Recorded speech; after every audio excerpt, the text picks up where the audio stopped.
Hello, hello, hello. Welcome, welcome, welcome. Welcome to today's inspiration, moving past perfection. Moving past perfection. Really, really, really, you all know what's going to come next. I'm really excited for today. I have said and disclosed many a times, definitely many times, that I am a recovering perfectionist. Lynn, it looks like you are definitely not moving past it. I think you're owning up to being a perfectionist too. What we will have is so much fun today, so much fun diagnosing what perfectionist really means and what perfection means and the judgment that we hold upon ourselves. And I think we'll all get to a point of releasing. It's my intention and my desire. So as you're coming into the virtual room and you're up for it, give me a heart, give me some words. Valerie, hello Manal. As you know, I'm absolutely a recovering perfectionist as well. Wonderful. Lynn, I am definitely not a perfectionist. Okay, fantastic, Lynn. But still, this will be very relevant whether you're a perfectionist or not, because it really is about judgments that we hold. And I've been playing a lot with not only judgments, but the connotations of different words. This newsletter this week, it was about expectations and the connotation behind the word expectations, and recognizing that if there are connotations that might be held with respect to certain words and you can't let go of them, you might just not use that vocabulary. So today will be fun about perfection, which really is about judgment that we hold, also identity, because perfection is a noun. It's defined as the condition, state, or quality of being free, or free as possible from all flaws or effects. Hello, Jen, as you enter the virtual room. So let me ask, does any of you feel or hold judgment upon yourself for having any type of flaw or effect? So really a perfectionist, whether we define ourselves as that or not, is really having judgment or looking at yourself in a condition where you may not be free from flaws or effects. So when you look at it that way, it's quite interesting. So you might inadvertently be carrying and holding yourself as a perfectionist without really recognizing it, because you may be judging yourself for having flaws or effects. So let me ask you all, do you hold judgment upon yourselves in different ways? What are the judgments that you hold upon yourself? Sporty Jen, good evening, Manal, and everyone. I am a typical Virgo perfectionist. Fantastic. And so what does perfectionist mean to you? What does it, I defined it, but what does it mean to you? Or what are the judgments that you hold upon yourself? What are the flaws or defects that you may see that you have?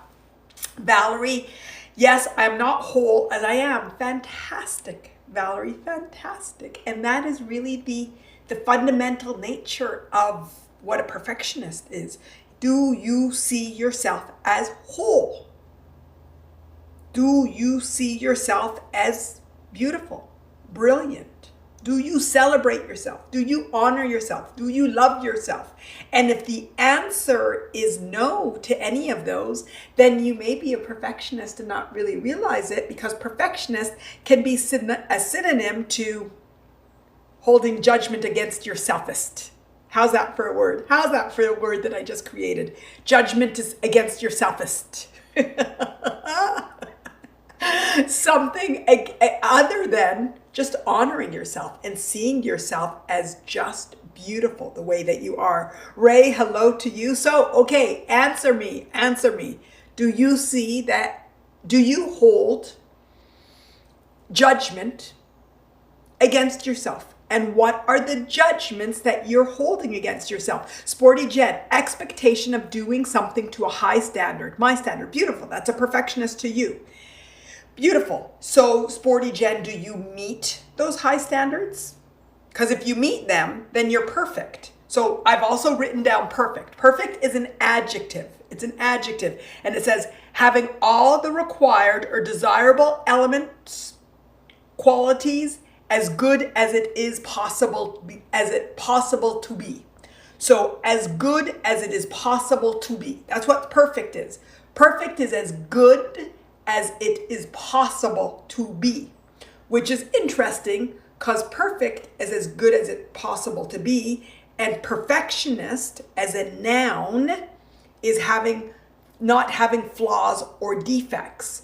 So do you hold judgment against the word perfect? Do you see yourself as perfect? Do you see yourself as perfect? Particularly those perfectionists, or even Lynn, who doesn't see herself as a perfectionist. Do you hold yourself as perfect? Amy, I try to make things perfect so I can control a situation. Amy, beautiful. We inject control into the discussion, which is motive. Wonderful, wonderful, wonderful. And not trusting yourself. And that's assertive. Interesting. The way nothing can go wrong and there is nothing to be scared of. Amy, fantastic. And is there energy, or are you doing that through alignment? Are you doing it within that flow, or what does that control mean? So ultimately what we want to do is we want to get into a place of alignment. We want to get into a place of flow. We want to get to a place of honoring and celebrating and living and loving and flowing. So is everybody there? Is everybody there? Let me ask you and then let's come back then. What's keeping us from there? Beautiful, Amy. You brought up a lot of wonderful things that we'll end up working out the kinks out of. Andrea, hello to you. Hello. Valerie, no, but I want to be, but I don't even know what that means. So you want to be perfect, Valerie? I'm going to assume that that's what we're taking from one of the last questions. So you want to be perfect, or what do you want to be? Do you want to be a perfectionist? What do you want to be? Sporty Jen, nope. The problem is that neither do others, and that frustrates me. Again, to my standard, but that may be a judgment on myself. Standard, what does standard mean? I think standard is some sort of judgment that you may be holding on yourselves. These things have to be to a certain standard. And actually, when I was reflecting on perfection too, perfection is a bar that can never be reached, because if you have a critical eye, you're always going to see a flaw or defect. If you're always looking for what really is perfection, what really is perfect. I've come to a place where I can be more aligned of seeing things as perfect as it is, which makes things very perfect. And I'm starting to feel into alignment with that. So ultimately, this is what we want to do. We want to keep looking for what is the judgment we're holding on ourselves. Perfectionist is a judgment as society and that we've all holding. So that's why today's topic was, but it could be any judgment, anything that keeps us from seeing ourselves as whole, as good as it can be, which is what perfect is, as good as it can be. Valerie, I want to be able to meet my high expectations for myself, because then I might feel worthy. Beautiful. Valerie, you bring in another element about worthiness, which is why we're trying to reach these bars, reach these standards. Beautiful, which probably I want, so I'm chasing my tail. What I really desire is to feel worthy and whole. Fantastic. That ultimately is not just what you want, Valerie. It's what we all want. And society, now we're going to talk about conditioning. We can't talk about identity and perfection and perfect and worthiness without bringing in society. Society has conditioned us to believe anything then other than what we are that is not perfect is not worthy. So we have the fun opportunity to detangle from that. And the step one is awareness. So Valerie, your awareness is your power. Your awareness of all of these elements of high expectations, judgments on myself as a need to feel worthy. And we're getting to something that's huge as well from the very beginning. You guys, we jumped into this really fast. External versus internal. Perfection is using an external measure of what's going on. The expectations that we're talking about are usually external. Using external so I can feel worthy, which is internal. But ultimately, Valerie, you said it, I'll be chasing my tail. We can't use external to validate our internal.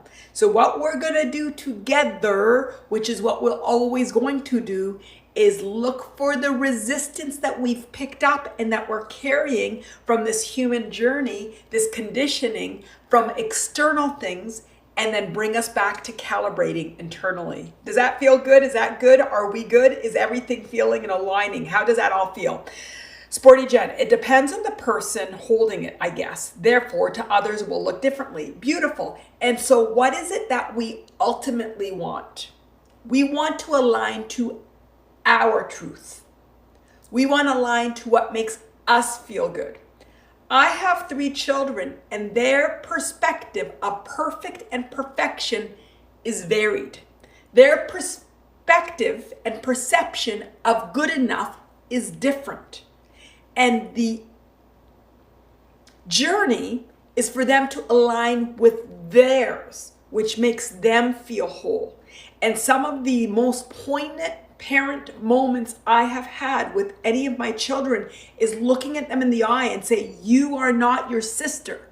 You are not your brother. You are not your other sister. You are you. And I expect you to align with your truth, with your perfect, with your bar, with your standard, with who you are. So internally rather than externally. So that's good, Valerie. That's good. Does that align? Is that coming? Or it was actually Sporty Jen that said it. It depends on who's holding it. And so all of us together on this journey, not only are we by aligning internally, it's internally to your truth, not to somebody else's truth, and not to the truth of the people around you, and not to the truth of society and conditioning, but to your truth. To your truth. So what does perfect feel to you? How does perfection feel to you? Is perfection a non-judgmental action that really feels like, oh, I just want things great, and so I feel in control, and everything just feels really, really, really, really good? Like Amy, I think Amy was just saying, like, I like to make things perfect. So I can control things, and that way nothing can go wrong. And there's nothing to be scared of. I feel that I have things that are aligned. Amy, it feels safe, but so stressful to try and achieve. Okay, fantastic. So what we want to do is we want to filter out the stressful element of it and the efforting element of it, and to align with the safe. The safe. Gary, everything has to be just right. And Gary, what does that feel when you're carrying this? This is great. This is great. This is great. Because what I want to get, the word perfect and perfection may not be what's resonating with you, but what I want to do is find out what are the judgments we're holding on ourselves and on our lives, and just let them go and calibrate to our internal wholeness, our internal worthiness, our internal freedom, our internal beauty, our internal power, and do that from a place of effortlessness, from flow. Does that feel good? Does that feel good? Because I'm getting goosebumps. Okay, Valerie, it's because I come here regularly. Okay, I'm sort of delayed. It's only 4 minutes and I'm losing some of the context. Okay, it's because you come here regularly that you know that it's worthiness. Okay, fantastic. I think I got you. Okay, Sporty Jen, perfecting is controlling amongst the chaos. And then if that's what it is, and it's like me feeling in control and secure, and I'm doing it from a place of flow and in a place of ease, it's fantastic. Perfecting might be a fantastic work for you. Right now, I joke around that I'm a recovering perfectionist, but I do like things so, and I do like things perfect. And I'm learning to let go of that energy that used to be behind it and just do it from pleasure, and do it from ease, and do it from love, and do it from comfort, and do it from safe and secure, and to let go of the energy of self-judgment and not good enough and trying to achieve and not being able to reach that goal. So I don't mind perfecting as long as we let go of some of this energy that's starting to rise to the table. Good, good, good, good. So Jen is talking to Valerie. Oh, having trouble again. The chat isn't working for her. Log in using the browser. Instead, it works better. So that's what is being said to Jen. Okay. I said Amy and I said Gary, feels like there's always pressure. Fantastic.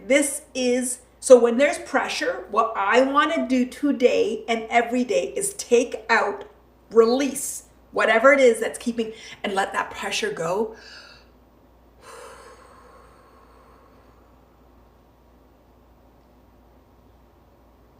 So we just can be at ease and flow. So I'm going to ask Gary, and I'm going to ask all of you, what is that pressure called? Amy called it stressful, and Valerie called it lack of worthiness. Sporty Jen, we also heard, and Amy's called it controlling. So we've got different words but what does it feel like? What is that pressure? Let's give it labels. Sporty Jen, I'm better at letting go if it feels too tense and stressful. Years ago, I realized it was too much time for me. My friends kept me going after seeing As Good as It Gets with Jack Nicholson, saying that was me. Beautiful, beautiful, beautiful. So Sporty Jen says when the pressure gets too high, she knows how to let it go. But what we want to do is start to recognize when the pressure starts to build and not even let that pressure build. How do we shift our lens of life? How do we shift how we perceive ourselves? How do we shift how we perceive life so that pressure doesn't even have to build? That's where I want to get to. And let me know if that's where you want to get to too, or let me know if I'm off on what we want to discuss today. But I'm feeling good about what's coming up. So Valerie says she thinks it's fear. That pressure is fear. Gary calls it resistance. Gary, can you go deeper for me? What is the judgment you're holding on yourself? What is it? Ray says fear as well. Okay. Ashley says, hello, my friends. Hello, beautiful Ashley. What is the fear of, Valerie and Ray, and anybody else that's feeling fear? What is it of? Gary, go deeper. What is the resistance? You said pressure, resistance. So pressure feels like something's on you, and resistance feels like I'm fighting against something. What is it? What is it that we're fighting against? Life? Against ourselves? Against time? Amy, fear that something bad is going to happen. Beautiful. Gary, the judgment, not quite good enough. I'm getting the goosebumps. I'm getting the goosebumps. I'm getting the goosebumps. Ah. Okay. Who wants to go deeper? Who wants to go deeper? Amy, that something bad is going to happen. Go deeper. What is that bad? What is that bad? And I see the hearts coming and that there's resonating. Sporty Jen, fear of ourselves. Fear of ourselves what? Not being good enough? Not being capable? Failing? Failure? Fear of failure? Fear of failure? Oh, Valerie saying it after I said it. Beautiful. Or before I said it, but I said it. I'm afraid to fail as a person, but also in my work. I'm afraid that others will judge the way that I judge myself. Beautiful. Ray, fear of failure. Beautiful. Yes, like Gary. Valerie also says, I'm not good enough. Fantastic. Fantastic. So they're all judgments. And whether or not that failing, Sporty Jen, failing, bang on Valerie. Beautiful. Fear of failure. Not being good enough. Being incapable. Fear of failing as what? Guys, help me on that one. What are we fearful of failing? Not good enough for what? Let's go deeper. Let's go deeper. Let's go deeper. I don't think I've ever asked that. I just accepted fear of failure. Just accepted it. But let's go deeper today. Fear of failure of what? What's our fear of failure? And not good enough for what? Fearful of success. Yes, Lauren, that's so deep that sometimes we're actually fearful of succeeding. Not just fearful of failure, fearful of success, because this fearful of success is an illustration of our worthiness. And we don't believe in our worthiness, and we're fearful of being successful because it contradicts our fear or our lack of worthiness. So crazy sometimes how convoluted our feelings and emotions are mental and that's sort of the self-sabotage. That's what we call self-sabotage. When we desire success, we do not feel worthy, And so then we're fearful of success. So we keep ourselves from doing things that will be successful. Powerful, powerful, powerful. Amy, there is something will happen to me or someone I love. Da, da, da, da. So if I control everything and make it perfect, we will be all safe. Da, da, da, da. I blame myself for a lot of things that have happened, although I'm not actually to blame at all. Beautiful, Amy, beautiful. And I'm going to push you a bit, and I'm going to push everybody. Everybody tell me if this is what I'm hearing. I'm hearing death. Something will happen to me or someone I love. Death, the end. So I can control everything because we have no control. There's no control in life and death. So we try to control, again, one of those things that are like counterintuitive. Because we can't control life and death, we try to control our living and make it perfect, and we'll make it safe. There is no control in life and death. And once we surrender to that, we give up the fight. Can you feel, everybody? I have the most intense goosebumps. The most intense goosebumps. I think this is resonating. We are trying to be perfect and control because at the end of the day, we do not have it. But we are scared to even admit that we do not have control of life and death. So we try to control living. And it's not working because we're getting pressure, stress, resistance, fear of success, fear of failure, not good enough. Ray, fear of failing to live my life as I should. I love that. Judgment, self-judgment, or to justify my being alive. Worthiness. You guys are too fantastic because everybody's getting to the bottom of it, which allows that awareness for us to get to the next level. You guys chilling today. So chilling, so chilling. Gary, death is a scary subject. Death is a scary subject. I'm going to add on to that, Gary. Death is a scary subject until it's not. Death is a scary subject until it's not. And do you know when it's not going to be? When we can accept that we cannot control. When we can accept that life is life. When we accept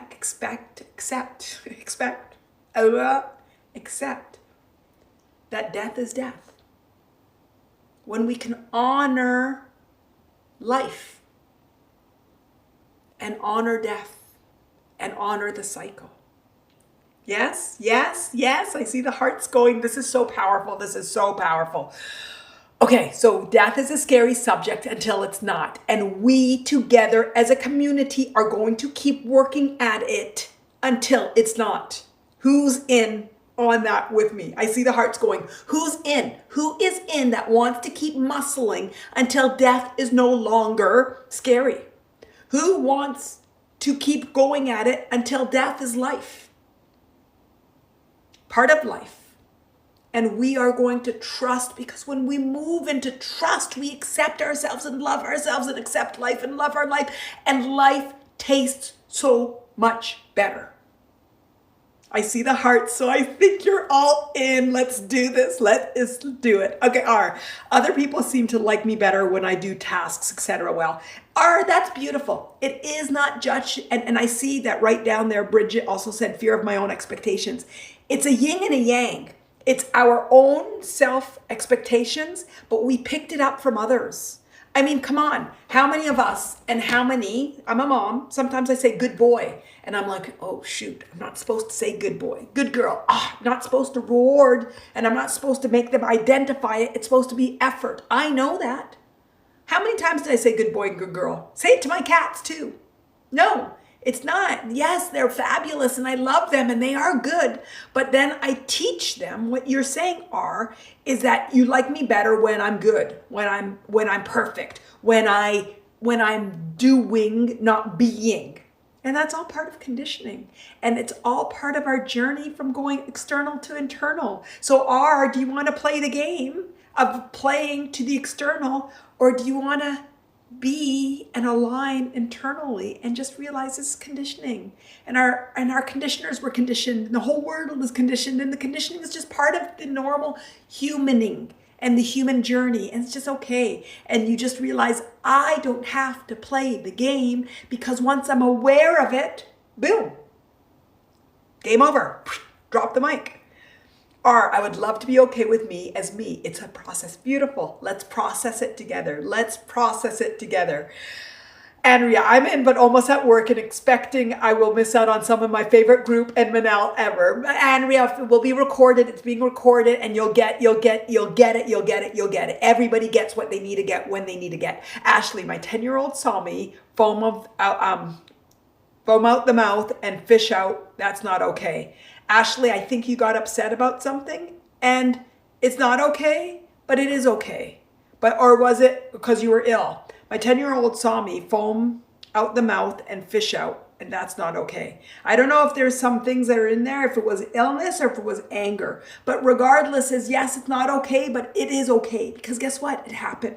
It happened. And I don't know what the circumstances are that happened, but your 10-year-old is going to be learning, and there might be an opportunity. Seizures, first time. Beautiful. Okay, yes, it's not okay, and it is okay, because it happened. And health happens, and body happens, and learning happens. And your 10-year-old, maybe early on in your 10-year-old's life, learned about life and death, and maybe developed fear from it that needs to be talked and honored and recognized and felt. And maybe your 10-year-old has an opportunity early on to start to understand about life and death, and illness and wellness, and manifestation and desires, and taking care of yourself and looking inwards and what's important in life.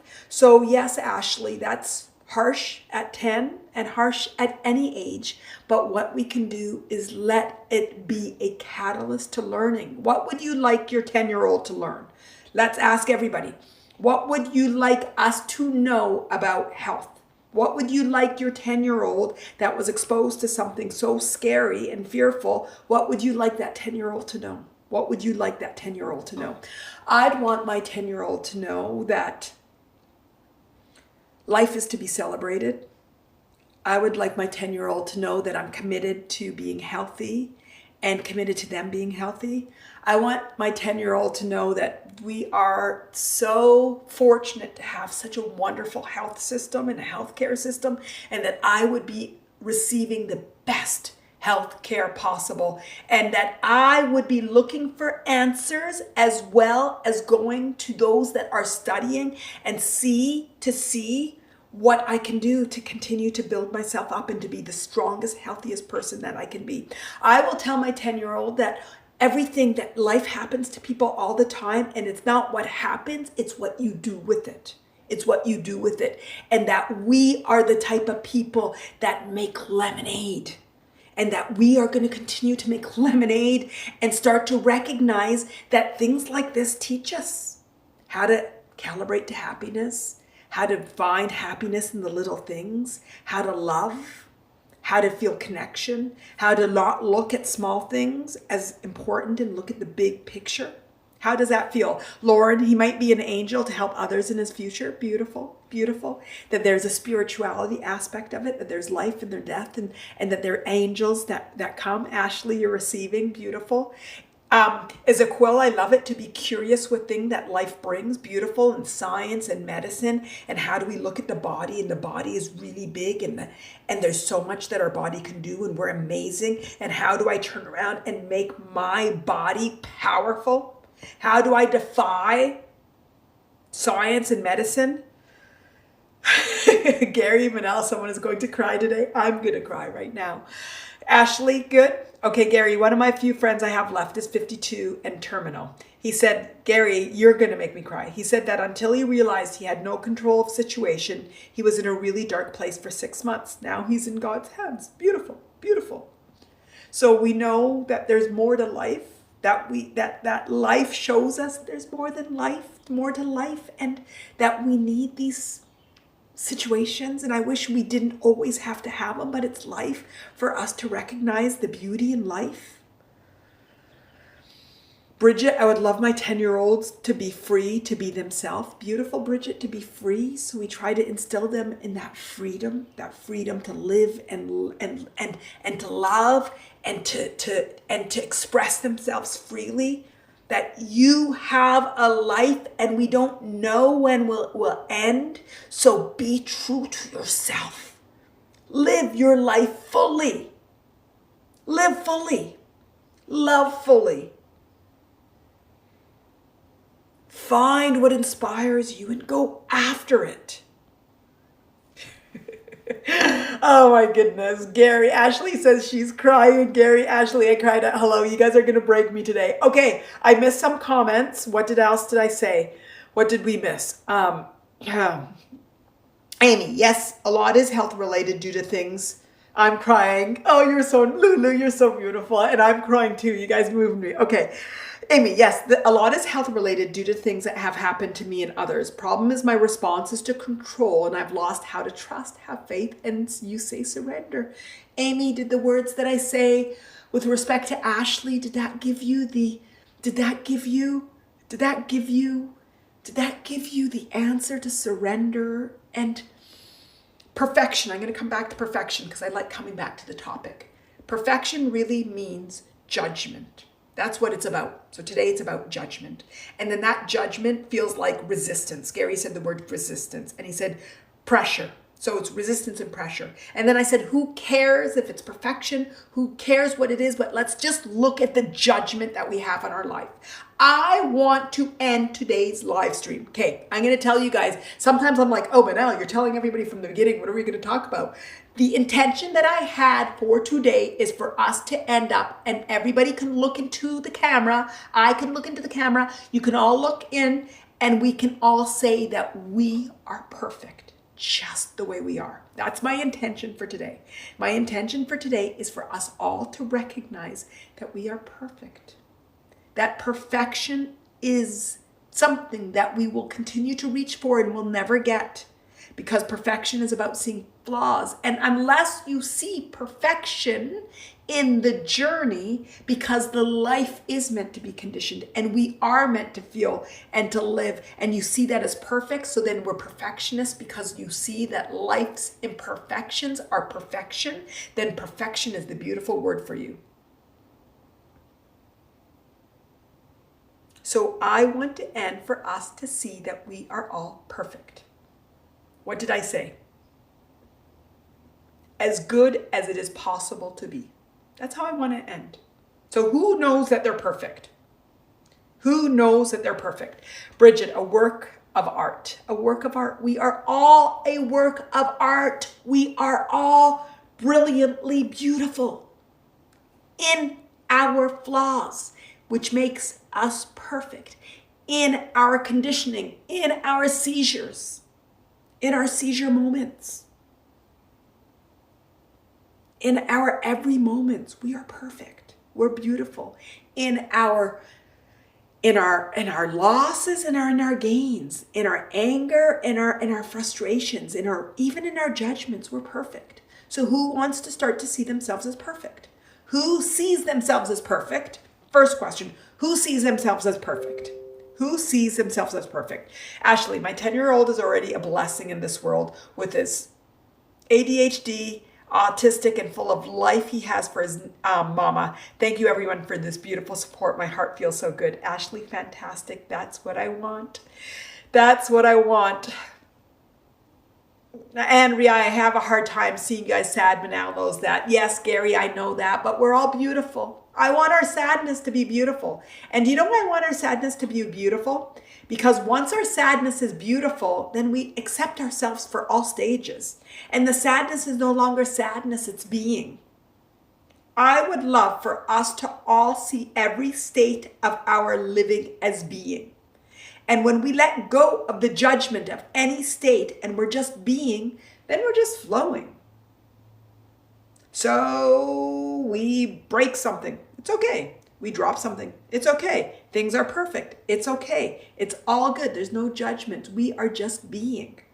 So Gary, I want us to see us all as sad, and it's okay, because when we're talking about something sad, it's okay. It's sad. It's sad. We don't have to be the sadness. I think it was last Inspiration New Year Alignment where I really, the first time ever, really differentiated when we went into meditation and we were talking about something. I don't want you to be sad. I want you to see the sadness.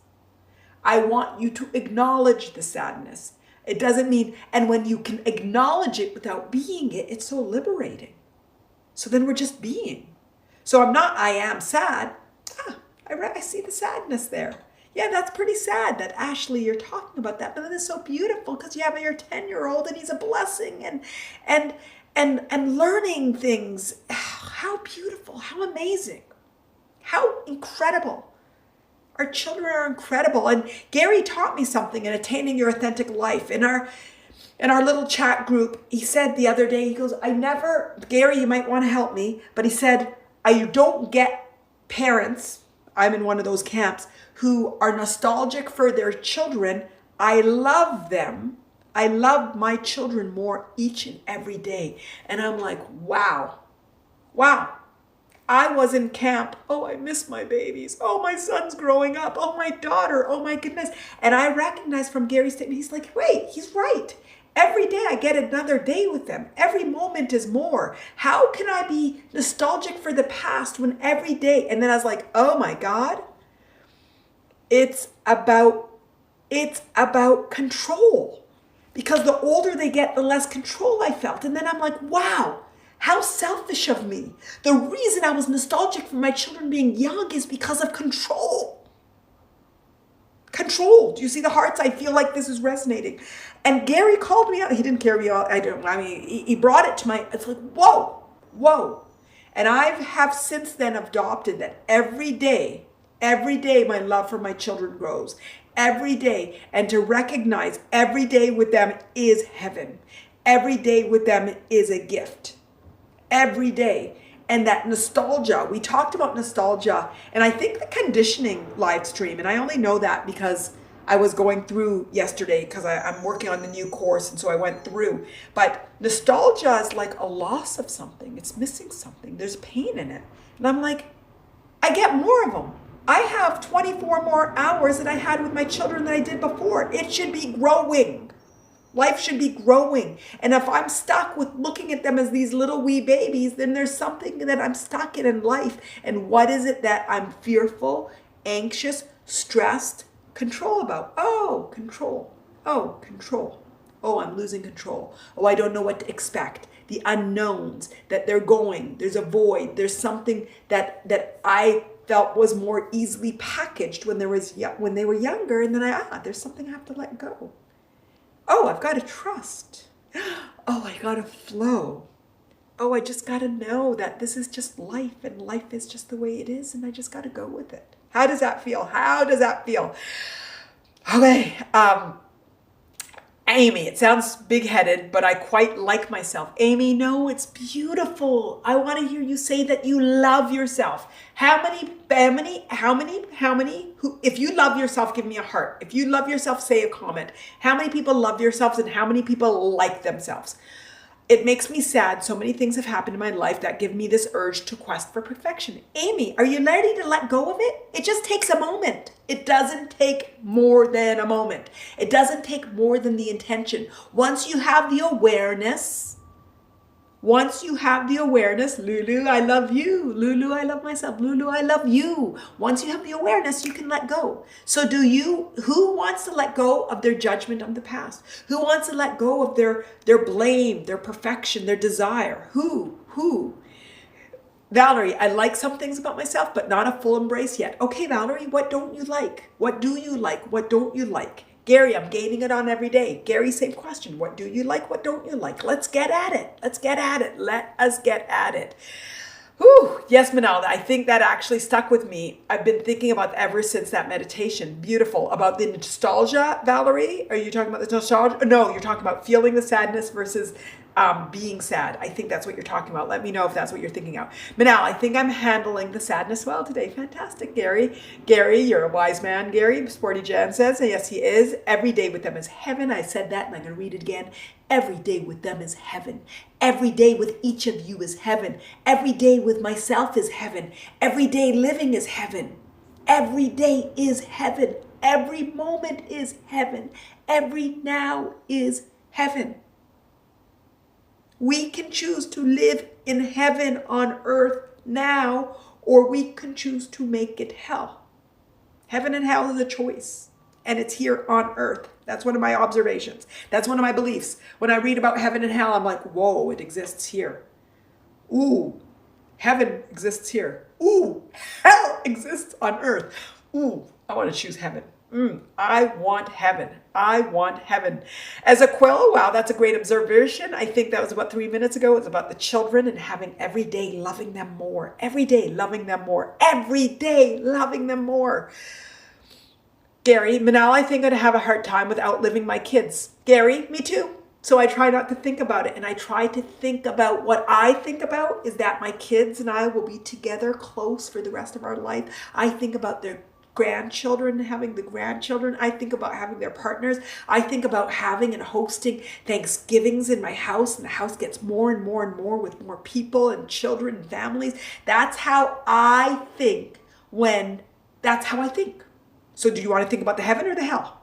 Do you want to think about the good or the bad? Do you want to think about the freedom or the what's the opposite of freedom? The lack of liberation. What do you want to think about?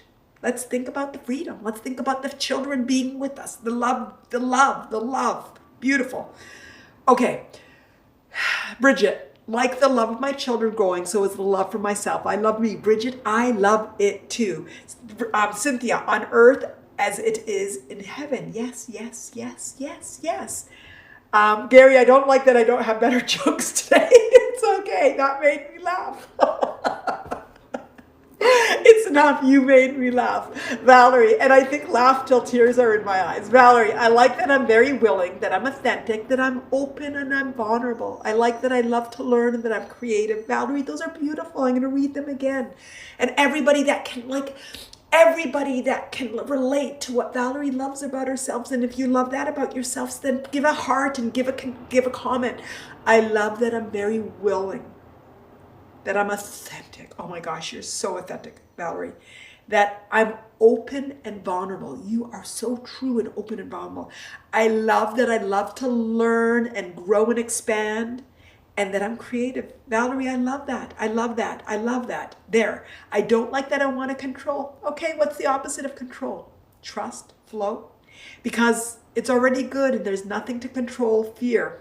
That's got me thinking. Fantastic. She's got thinking. Beautiful, beautiful, beautiful, beautiful. Cynthia, as is the operative word. Yes, as in. It is now. It is now. Now, now, now. Every inspiration comes back to now. That's all we have. Now. Now. I think I get annoying every inspiration too, and I just go now, so annoyingly. At least I'm consistent. Now. We only have now. We only have now. What do you want to do it? Fear of your death? Be anxious? Resist? Judge yourself? Shame? Or look at the past and blame yourself and regret and judge yourself? Or just say, hey, how do I just accept and love and be? Oh, there's a thought. Okay, what do I do to avoid that thought? Sometimes I don't read the comments and sometimes I do, and you guys can tell when I read the comment. But now time to sing. So what do I do? My mind is going crazy. Okay, I'm caught in thinking. My mind is going crazy. What are we going to do? I can sing. I can sing. I can sing. I can sing. I can dance. I can meditate. I can breathe. I've been doing a lot of square breathing lately.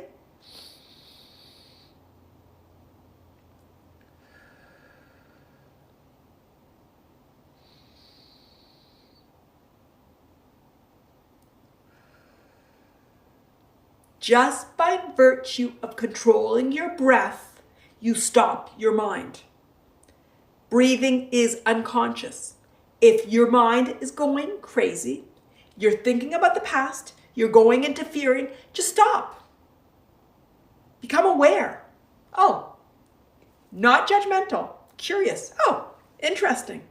That just happened, triggered this feeling, this thought and this feeling. How interesting.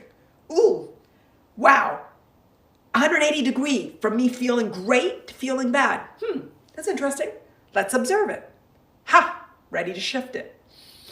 Okay, I'm going to breathe. It's that easy.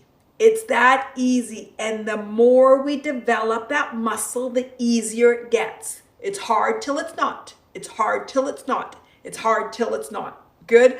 Gary's got me singing the rhythmics. Manal, Andrea, I love you. All your short meditations, just found them, and they are brilliant reminders to calibrate throughout the day. Thank you, Andrea, and I love your reviews. Thank you. They really have warmed my heart. Thank you, thank you. Jackie, yes, super important to have tools. Breathing doesn't work for everyone. Okay, Jackie, breathing doesn't work for everyone. What else can we do? Let's say, what else can we do?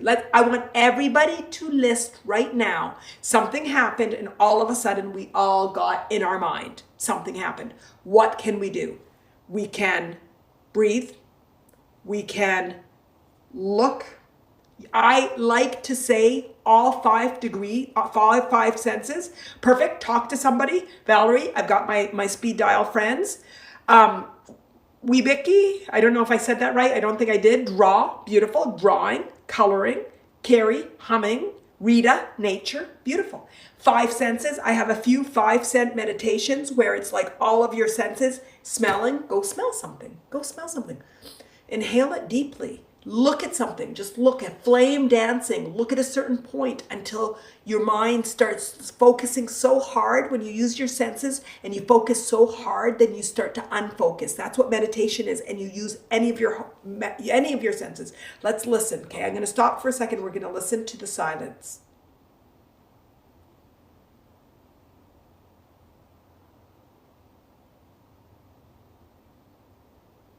When you focus hard enough with any of your senses,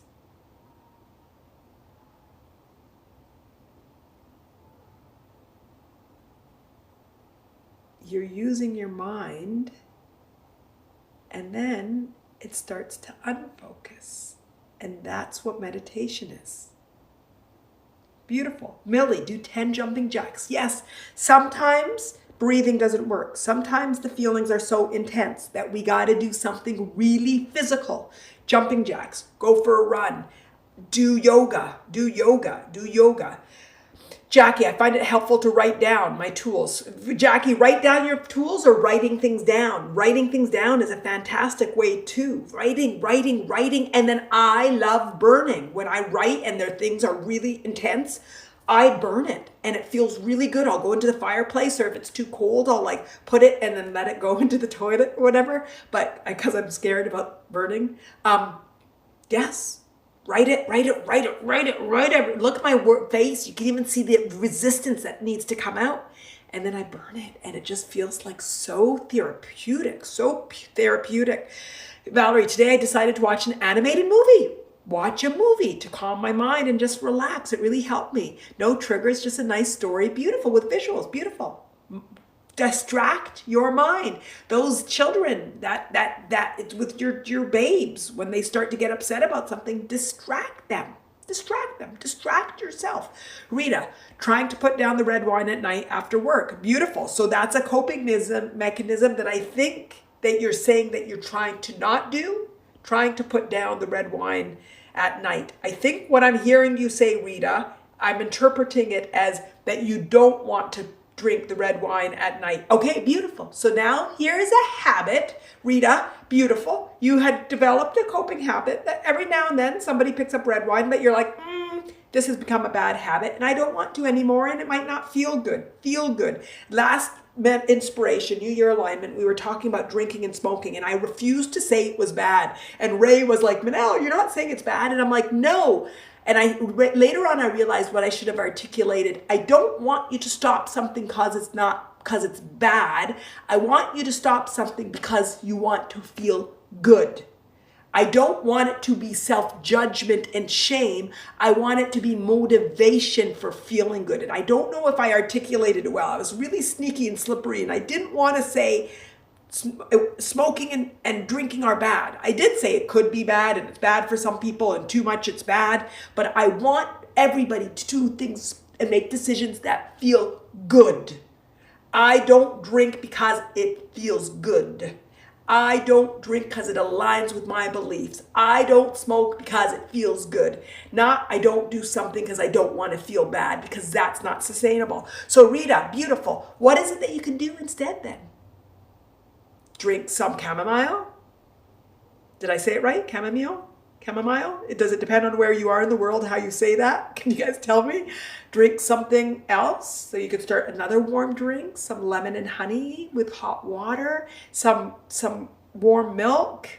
Yes, tea, great, beautiful, warm milk. One of my night rituals, when I just want to have something in there, I'd steam my milk in my little frother, my Nespresso frother, a plug for Nespresso there. And then I take a piece of chocolate and I just enjoy, and I put the little milk in one of those small little glass tea, like those Jordanian cups, like cups of teas with all ornate. And I drink it and I sip my chocolate, and it's just so indulgent for me, so indulgent. So Rita, what indulgences can you have that can replace that one? And let's go with it. And let's go with it. Does that feel good? How does that feel, Rita? How does that feel? Sporty Jen, I love my strength, my openness to search for more, my tenacity to succeed. Sometimes my perfectionism, sometimes not. It feels more like distracting or avoidance. Beautiful, beautiful, beautiful. I'm becoming better at watching myself and noticing my flaws. I noticed over the last few days how I'm more present. I am not daydreaming or overthinking. My attention while watching TV is much better. Something is definitely shifting, and it does feel lighter. I'm letting go of past or future thinking. It's amazing. Beautiful, Sporty Jen. Beautiful. Beautiful. And what are the tools that you used? Valerie says, yes, journaling. I love writing. My own safe place. Beautiful. My own safe space. Sporty Jen, what are the tools that you use that help you get? Brooke, yeah, that habit got me drunk. Beautiful. That red wine, beautiful. Then let's, what could we do? What feels good to do at night? And we're going to do a nighttime one soon. We're going to do a nighttime. It will be so interesting what to see. Gary, I agree, and it's been proven that deep breathing can make you worse if you're really stirred up. Yeah, breathing, I sometimes forget to breathe. Sometimes I enjoy it. Sometimes I'm not. So I don't deny it. But what makes you feel good is what I really want to get to. What are the tools that you can use when you're getting worked up to get zen, to get connected, to get into the now, to let go of that energy? For me, sometimes it's just really analyzing it. When I get worked up, okay, something triggers me. What I'll do is go into detective mode, and I'll be like, ooh, interesting. Whoa, Manal, you know you're using somebody else's external, yeah, I know. Okay, where is this coming from? How do I feel? Oh, I feel judged. I feel not good enough.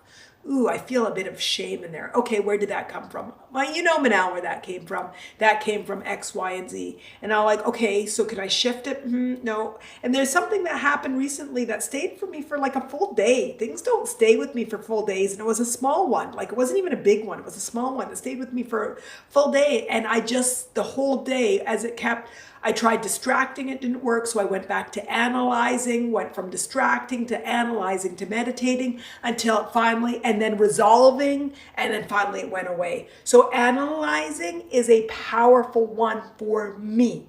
So if analyzing is good, but you don't want to overanalyze and you don't want to judge, you just want to become aware. Like, ooh, this is interesting. Is that resonating? I see some hearts. Jackie. Yes, I used wine drinking as a tool. Not a good idea. Got me in trouble. Lots more depression. Beautiful. So we all have agreed that wine is not a good one. We've all agreed. We all agree. I think we all agree. Get that frog out of my throat. Okay, Billy.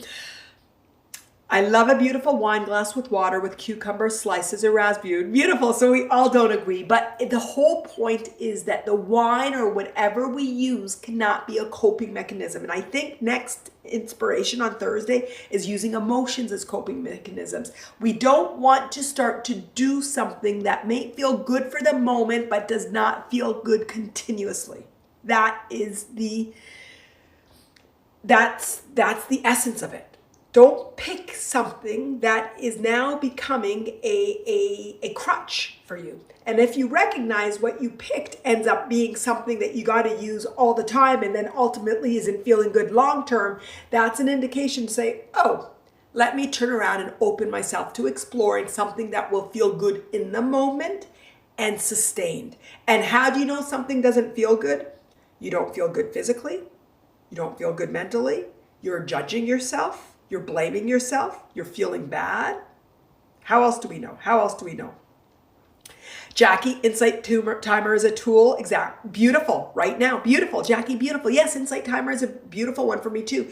And sometimes I just like the timers and the bells. And I get the bell going off every 33 seconds to remind me that I'm meditating. Ding! To remind me I'm meditating. Probably really bad for me to say that. To remind me, I need every 33 seconds. You know, 3 is my number. 3 feels a bit too much. But every 33, sometimes I'll do a really, really short one of every 33 seconds. I love InsightTimer. I love it as one. I love it. I love it. This, me being on the inspirations with all of you is a tool for me. Sometimes before I get on, I feel really tired and then I come off and I'm full. I just feel just energized. As a quell, putting my hand on the center of my chest. Yes. Just touching your chest. And what I think it does is again, it's one of your senses and you're touching your heart center and you're just connecting physically, feeling your heartbeat. Sometimes I just feel my heartbeat and it focuses me into my body, and that's powerful. Gary, surprisingly, yoga works. Gary, why surprisingly yoga works? Yoga is fantastic. Yoga actually is so interesting. My yogic teacher is reading the sutras of Patanjali, and he reads them, and there's a Saturday session, which is a really bad time that I never go on to, but he summarized them all. Yoga actually has 8 limbs. Yoga, one of them is the asanas that we do and that we talk about in yoga, but there's the pranayamas, there's cleansing, there's like 8 limbs of yoga. And yoga is all about mastering, quieting. I don't like the word they use, controlling, but for me, it's like allowing the mind. The mind. Yoga is all about the mind. So no, absolutely. Yoga, the whole philosophy about yoga is, I don't like the word either, silencing the mind, easing the mind. They use the word controlling and silencing, and I don't like it either. We need our mind, Ray, good one, observing the mind, allowing the mind, awareness, being of the mind. Nicole, that's great. Touch heart and say hello. Cynthia's heart, beautiful, beautiful, beautiful. Quiet the mind from the monkey mind. Our minds are powerful and our minds are necessary. And you all know that our minds are speaking for our 4 bodies. So our minds are doing a lot of stuff. Our minds are doing a lot of great stuff. So yoga is amazing, and yoga has so much to offer. A lot of the philosophies that are ingrained into what I teach has come from yoga. I wouldn't say subconsciously the right word, indirectly. I speak from inspiration, but I'm just like Valerie. I just love to learn, and I just sucked up everything, and religions and spirituality and yoga and everything, and then it's come to form my ideals, my philosophies, and my approach to life. But yoga is a huge one in my philosophies and my understanding of life. So yes, yoga works beautifully. I start my morning, you all know, every day with yoga. Sporty Jen, I'm learning to reflect over the 4 bodies, recognizing the feelings and acknowledging them, trying to see it from both sides. Beautiful. I love the meditations for insight and clarity and breathing slow and deeply. Beautiful. And that's what it is. It's the 5 steps. Awareness. Our bodies are telling us something. Step 2, acknowledge. The energy in the step 1 is telling us what we don't want. Acknowledge what you don't want, and then acknowledge what you do want. Ooh, that resistance hurts. That's pressure. Ooh, I feel like I need to be perfect. Oh, I just want to accept myself. That's a form of acknowledgement.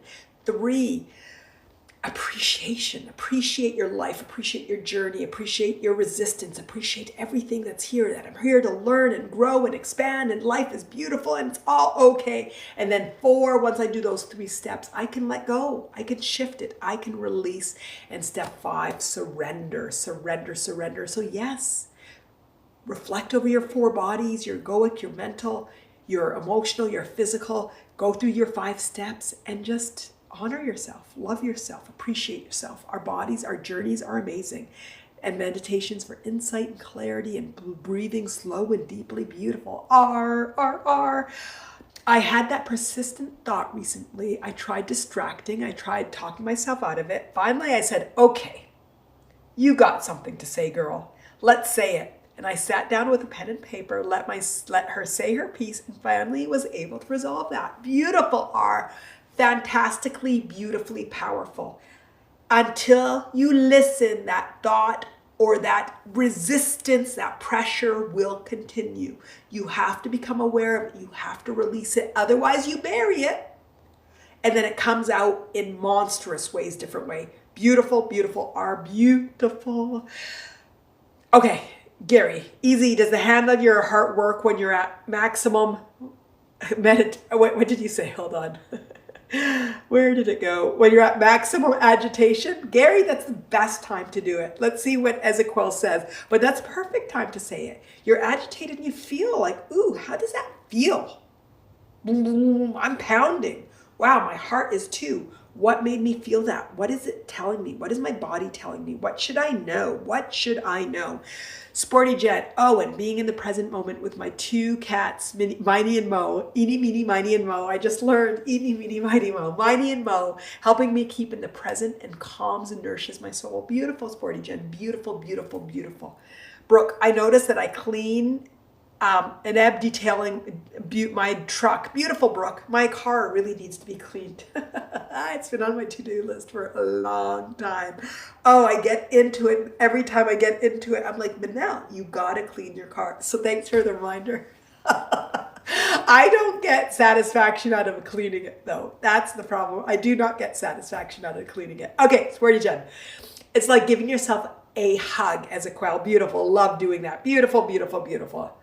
I see that there's a challenge to make me laugh during meditation. We'll see, Gary. You did do it after meditation last week. Okay. And I think I'm caught up. Nicole Amber. The mind goes from past to future, scanning for danger. The heart space is in the now. Beautiful, beautiful, beautiful. And Nicole Amber, I think that awareness is fantastic. And what kind of danger? Let's go ahead and go, what is the danger? What is the danger that it's looking for? Fear, danger, what is it? Let's go back to the emotional and understand that too. Cynthia, they did a healing of a woman's tumor by standing around her and sending pure love to this woman, and she was healed. Yes, Cynthia, I believe. And you have to believe it for it to happen. So she believed it obviously. It's beautiful. It's amazing, and I do believe, and I know what we do together is doing that. It's just sending love to each other and the intention of love and care and acknowledging, like you're seeing the tumor and we're going to send it love. We're going to send it love. And there's so many stories of different people, and you can go to this country and turn around and get healed, and the healer has to see you from wholeness, and you need to believe. So it requires a high level of vibration and alignment for it to work. But I believe. Gary, I lift weights regularly, and it doesn't do the same thing that yoga does for the mind. No, it doesn't. But Gary, I wonder if there's a way that you could get into your mind while you're lifting weights. Watch yourself while you're lifting weights and see what you're thinking and what you're doing. Watch yourself what you're doing in yoga and see if you can take that into lifting weights. So when you're in yoga, we're holding poses and we're feeling grounded and we're breathing. When you're doing your weights, before you do your reps, why don't you ground yourself, like fully ground yourself? Because your yoga lifting can be therapeutic for your mind when you create that intention and the integration. So before you do, this will be interesting, and I'm so curious to see, but before you start your weights, okay, whatever you're doing, ground yourself and imagine yourself grounding. And then when you're doing your reps, before you do them, take a deep breath. And so be aware of your breath. And then when you're doing the reps, count and allow them to flow. Be musical with it and allow it to flow. What would be interesting is with the intention and with the focus, if your weightlifting can ultimately be yoga for the mind. And I think it can, with a few small micro additions before, during, and after. Sure, if I lifted with stretching, but that's dangerous at my age. No, I'm not saying lifting with stretching. I'm actually saying when you're lifting, see if you can create the flow and the count and a dance with it, a yogic intention, a meditation with it, a movement, not changing what you're doing. Try. Because I know that sometimes I will do things and create the intention for it to also be for my, like simple as folding laundry. I will create an intention that doing laundry, and I use laundry as an example because I hate folding laundry too. I hate it. Now I don't as much because I make it meditative. I come in and I create the intention to be present and to not judge or not put in my judgment and not enjoying it. And then while I fold it, it's meditative. That's what I'm offering. I'm offering if you want to, but you might just enjoy your weights as it is. But I'm just sort of not just for you and for weightlifting, for all of us, for anything we can do, it can be meditative. Everything we do in life can be meditative. The other day I was at Best Buy buying headphones for my daughter for her birthday. And the guy was saying, oh, these Sony ones are absolutely the best. I didn't buy them. I didn't, but they were best and whatever. Anyway, he was going on and he was selling to me and I'm like, well, actually, these are for my daughter and these are the ones that are looking for. And he's like, yeah, these are really good too and blah, blah, blah. But anyway, he's like, you come back for those Sony. And he said, well, cut out all the noise. And I said, you know what? Actually, noise is music to me now. Like I use external noise and will like listen to it and sort of meditate to it. And he sort of looked at me funny and sort of said, okay.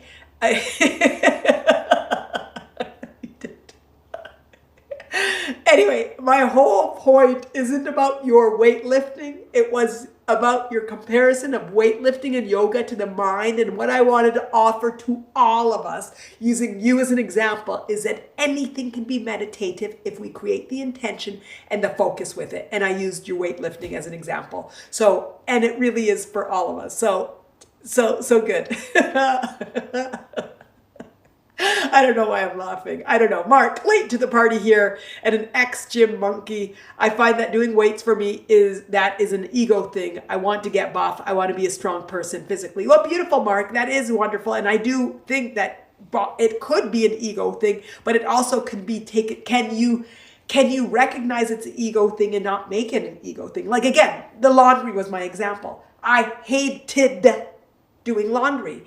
And it just felt like such a waste of time because I wasn't present for it and I kept judging what I could be doing with my time. And I was maybe egotistical because I'm too good for doing laundry. How terrible that I even said that. But my time, I would want to be doing it other things.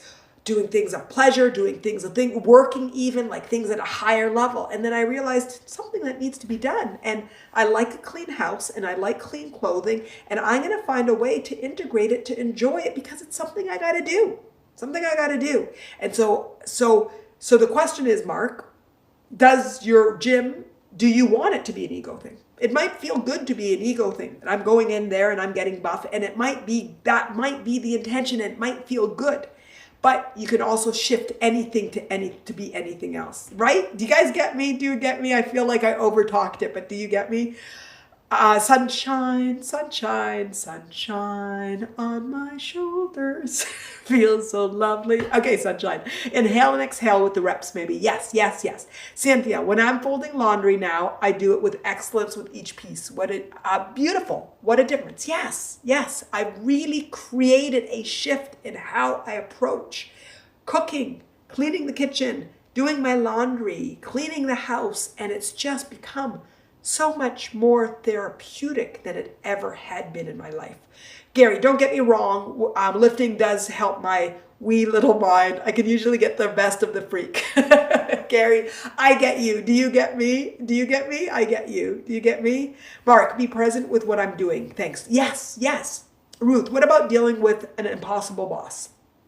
Laugh out loud. I love that you laughed that. Okay, Ruth. Okay, Ruth, I'm going to ask you some questions. What about your boss is impossible? What about your boss is impossible?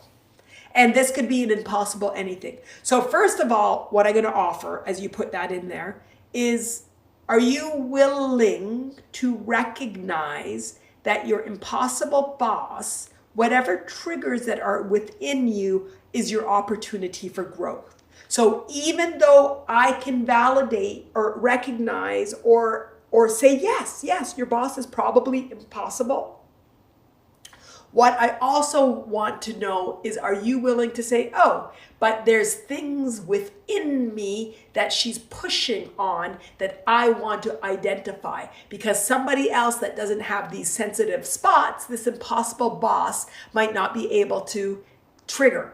So that's my question. Even though she asked me to do something and do it, then she changes it with time pressure. Changes what's, okay, so it's a moving target. It's like you can't please her. You can't please her. You come in there and you just feel like you're not good enough and you can't be good enough. Is that what it is, Ruth? What does it feel like? What does it do it?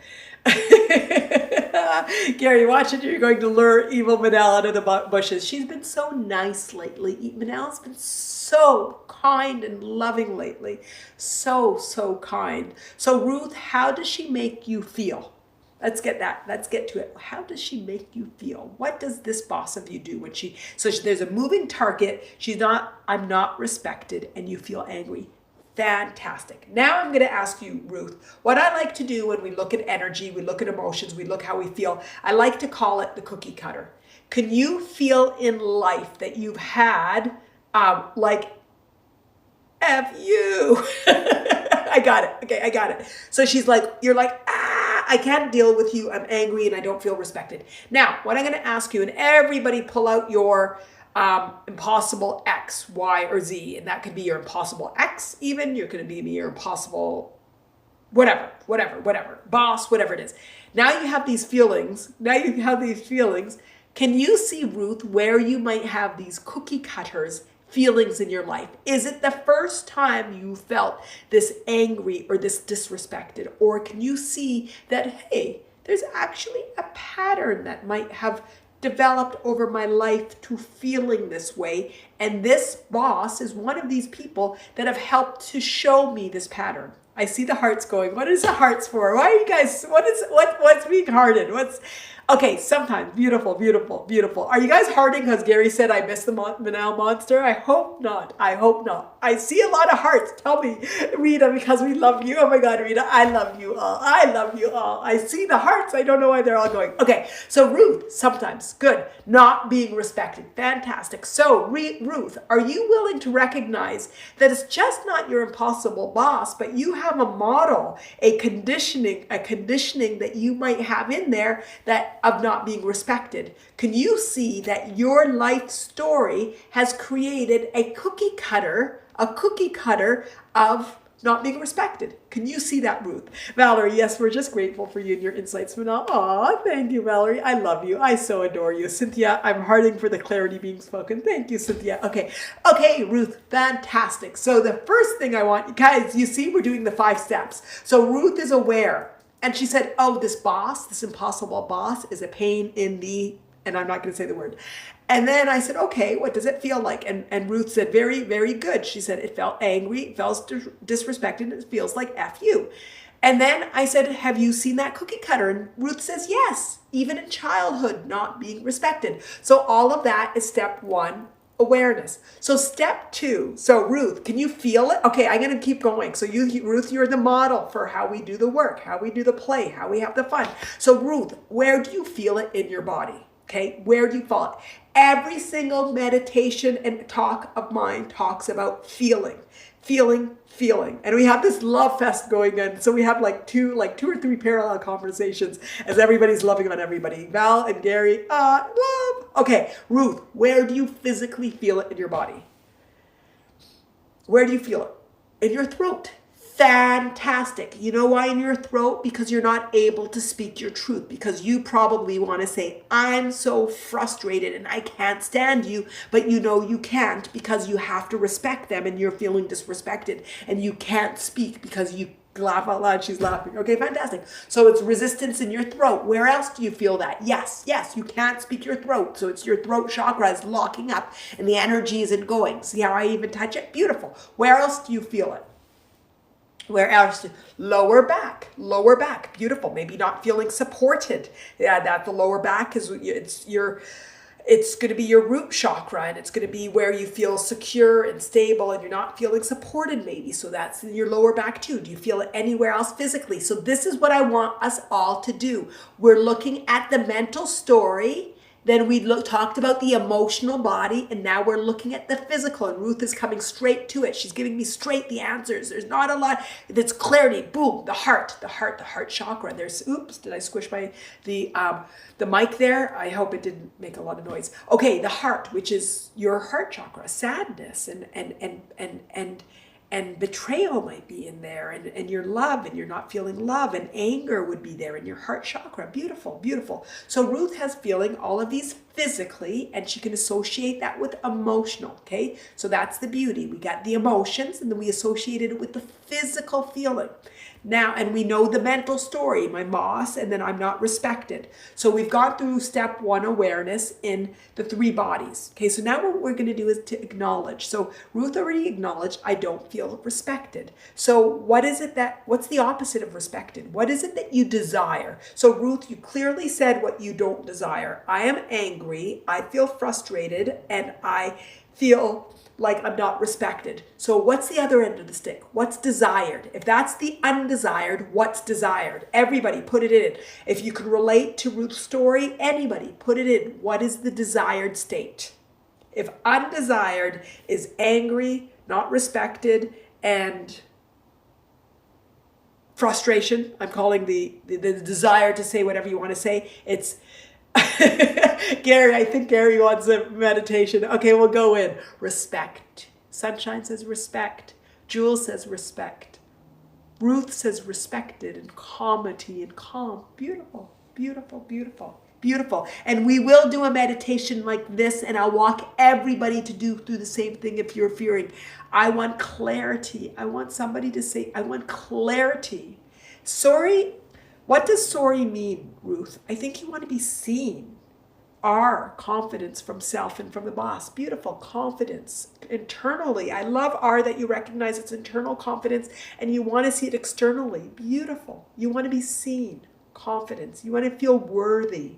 Worthy. The word that Valerie started off in minute 9 or 7, Valerie said worthy. We come back to worthiness. We're all here looking to attain 3 things: worthiness, freedom, and love. The anger is your detachment, or your the resistance, or your breaking from love. 3 things. It's 3 things. So we came to worthiness. Beautiful. So Ruth, what if I told you that your impossible boss is actually an amazing gift, and that your boss allowed us to break down a story that came from your, okay, I'm going to ask you a question, and Ruth, I don't want you to overthink it. So whenever I ask questions, even though when you ask, you have to answer with your brain, I don't want you to overthink it. When's the first time that you ever felt disrespected? You said it was from your childhood. Can you pinpoint the situation? So when we do our work, play, we also go and say, when's the first time we felt it? When's that root? When was that story built? When's the first time that life's conditioning said to me, oh, stepdad? There we go. There we go. Do you know how old you were, Ruth? Do you know how old you were? You just wanted to be respected. Your stepdad, you just want 5. Beautiful. Absolutely beautiful. So can you acknowledge the power of that? I feel the goosebumps. Does everybody feel the goosebumps? Can you acknowledge the power of that? And I hope everybody was doing an energy of theirs in the same way and just feeling and relating, because it could be done. It's all the same questions.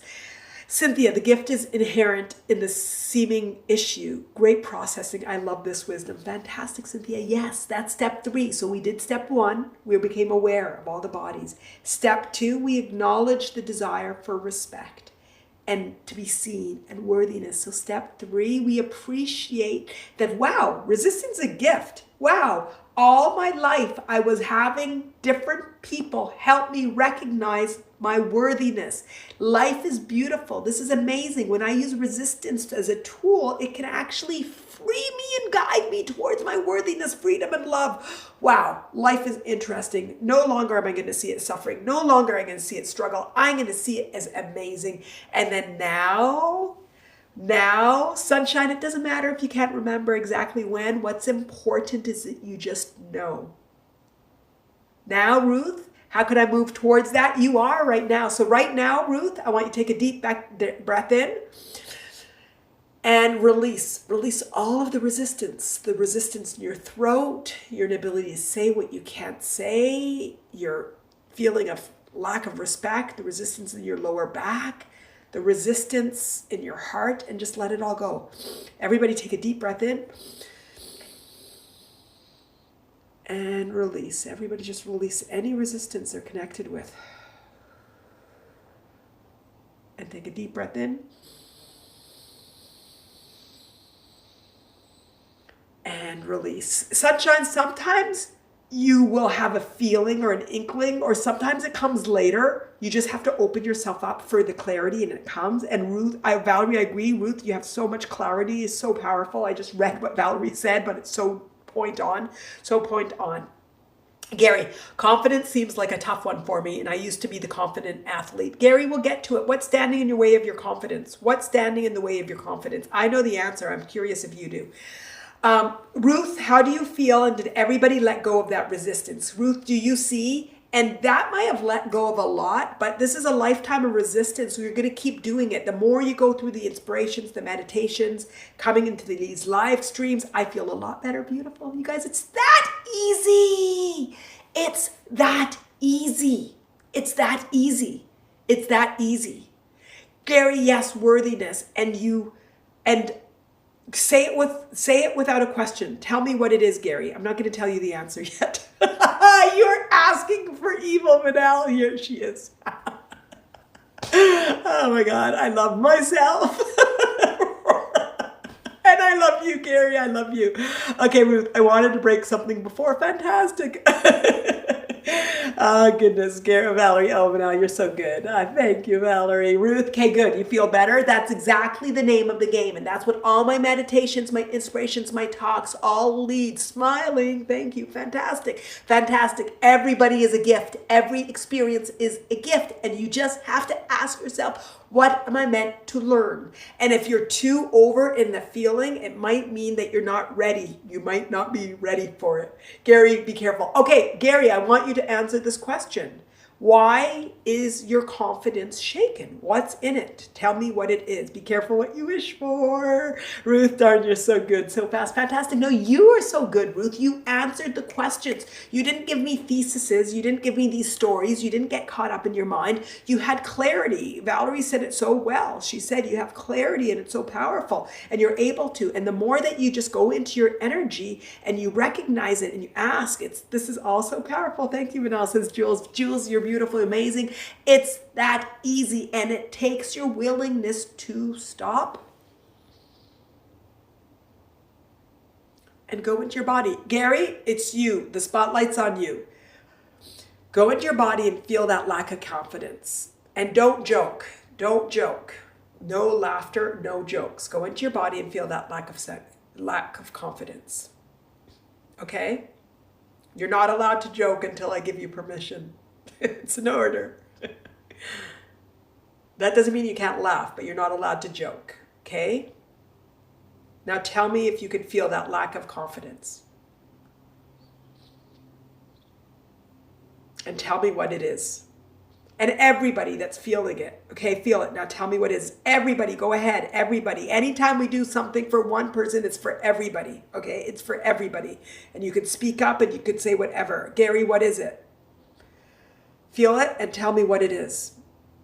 You know, and we all know. We all know. Just for you, and I think the more we practice and listen to the live stream and analyze, the more grounded we become. Life's experience teaches us so much. We just have to learn to be open to it. Everybody's on point today. Yes, for you, Jen, I agree. Astacia, beautiful name. I hope I said it right. Fear of judgment. Beautiful. Astacia, beautiful. Look, today was about perfection. Thank you for bringing it back up. What was it? What's it called? Moving past perfection. Fear of judgment is about why we want to be perfect, because we don't want to be judged. Ruth, not feeling sexy enough. There we go. Not good enough. Not sexy enough. Valerie, self-doubt came up for me. Beautiful. Beautiful. I had an experience last week where I felt like other people's projections said something about me. Beautiful. Beautiful. R, saying self-doubt too. Beautiful. Gary, I think it's related to my condition. Okay, so what is it? What is it? Fear? I felt an intense sadness. Just a sadness. It's almost like you're not willing to see. It's like you keep, I'm going to say this literally, and you just work with me, Gary, okay? I'm going out on a limb here. So if it doesn't resonate, just wheel me back in until it resonates and we find it. But I feel like it's almost like you plow over your fear or your sadness and you're trying to assert your happiness, and you are happy and you are appreciative and you are thankful. You're innately everything that you are, but you're efforting rather than letting it come out naturally. And some of it is because you're scared of acknowledging your fear. How does that feel? And sad, scared and sad. Mark, is worrying about how other judges us actually us judging ourselves? Yes, Mark, it is. It is. Gary, it seems like you're correct. Okay, Gary, beautiful. Everybody, okay? Everybody. Gary, I want you to see that sadness and I want you to see that fear. And don't joke, no joking. R, I want you to see your self-doubt. Ruth, I want you to see you're not feeling sexy enough. Ruth, it's relating to fantastic. If you're relating, go see that as well. Astacia, see your fear of judgment. I want you guys to look at it, okay? And I want you to recognize, everybody look at something that you've been avoiding to see. And I want you to recognize the resistance that you've had in seeing it. The fear or the sadness that you have in seeing it. And then I want you to recognize that seeing it is not all that scary. It's almost like you're scared of the monster in the closet. And then when you look at it, you realize it's not a monster. It's Miney and Mo. It's Sporty Jen's two cats. It's Cosmo and Bean. It's actually not that scary. It just wants to be seen. So just look at it. Okay, I feel an intense sadness, so I think that there's a lot coming to the surface. Don't get overwhelmed with that feeling. Just see it and acknowledge it, everybody. See it and acknowledge it. Feel the strength and the power that you have in seeing it.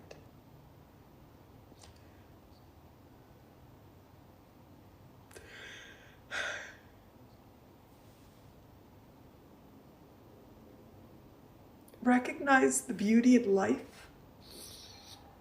Recognize the amount of pain that you've actually perpetuated by not acknowledging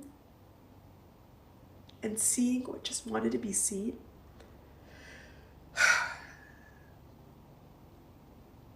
See how beautiful you are?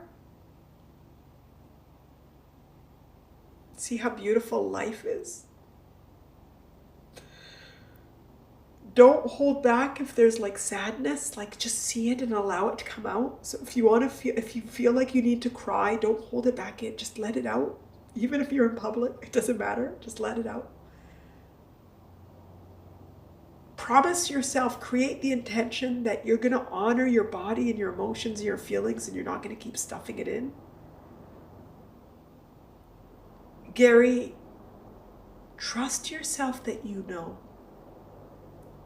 I know that you know. And I know you're going to cry now, and it's okay. I know that you know. I know that you know. And I know that you're a powerhouse. And I know that you have so much awareness, and you're powerful in your awareness. So I want you to trust yourself. Everybody. This goes to everybody. Just see it. And ask it what it wants you to know, and how it wants you to learn, and what it wants you to grow. Whew, guys, this is a powerful moment. I'm going to have to ask who's not crying, not who is crying. Okay? Okay, now I think we can let it go. I think where everybody's ready to let it go. Take a deep breath in. And let it go. I'm just going to blanket this. Just acknowledge your desire for worthiness, for happiness and freedom. Know that you are worthy for all happiness and freedom and worthiness. Know that I see your power. Know that you are pure power. Acknowledge all of the resistance and stop fighting the resistance. So see the resistance to the resistance. It's okay to feel. It's okay to feel. When we feel, then we can let it go.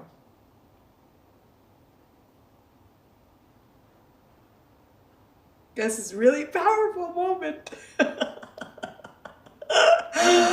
Oh my gosh. Okay, how's everybody feeling? Breathe it all out.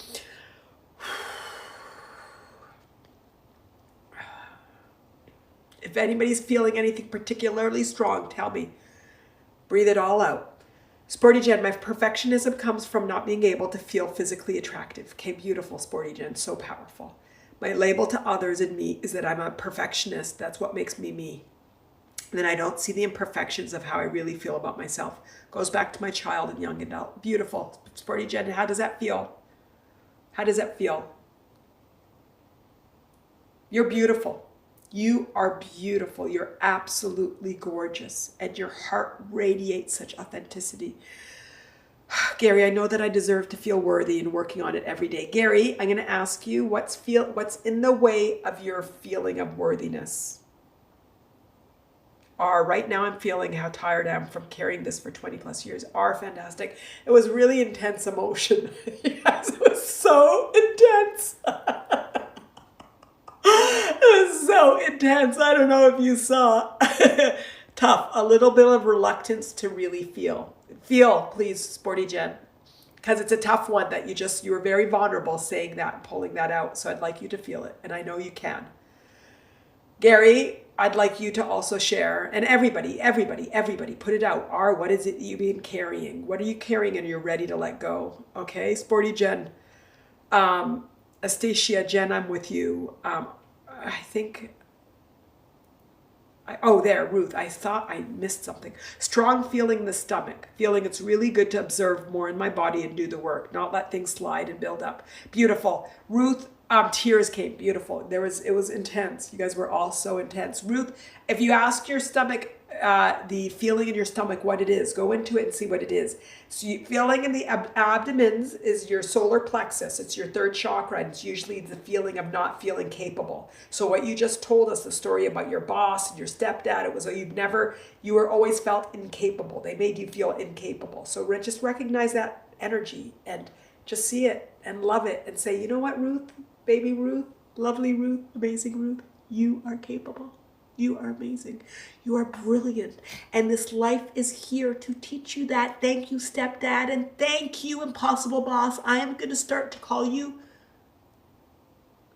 possible boss. Or maybe impossible burger, because impossible burger is a good thing, not a bad thing, because it's a vegetable burger that tastes like a meat, which is impossible. So it's impossible burger.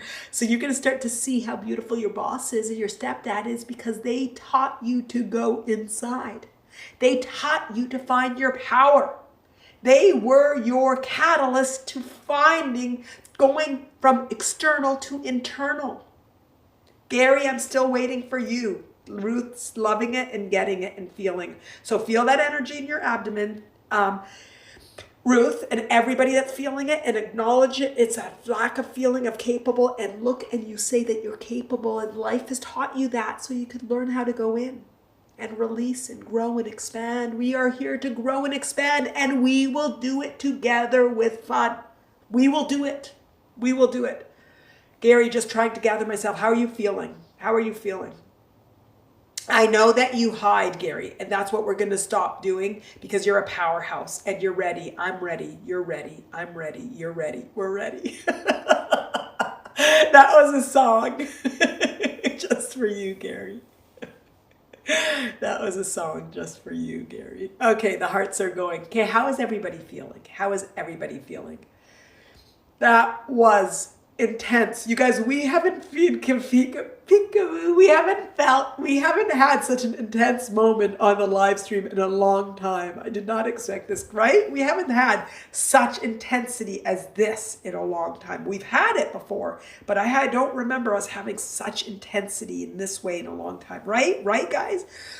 Okay, other people's expectations in the quick version. I'm realizing a lot of it comes from being a smart kid at school, and teachers, adults, parents said with good intention, she's going to go so far, she's going to do amazing things, she's clever and XYZ. Beautiful. Identity, identity, identity. Rather than loving you and seeing you for who you are, they made you identify with being something. And now I'm over 32 and I haven't done all those things. I've always been clever. Some is self-sabotage, some is fear. I'm finally finding the roots. Beautiful, beautiful, beautiful. And that's what we're at today. You're perfect for being you.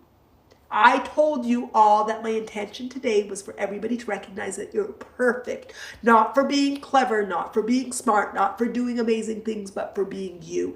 We didn't talk a lot about the egoic level, but the egoic level is where we carry our identity. And what you're saying is the beginning of my life, everybody made me identify with being straight and being smart and going far and all these things. But we are just I am. What we want to get to is I am, and connection with bigger, with spirit, with God, with universe, with inner being, with source, you name it. I don't know what your beliefs are. I don't like to make anybody have any beliefs. I'll give my ideas about how to see life, but I do not give anybody any beliefs. So what is your belief? But you are just I am. Ruth, I am. The most powerful mantra. I am. I am. I am. I am. So you're carrying all of these different identities, and not just you, we all are.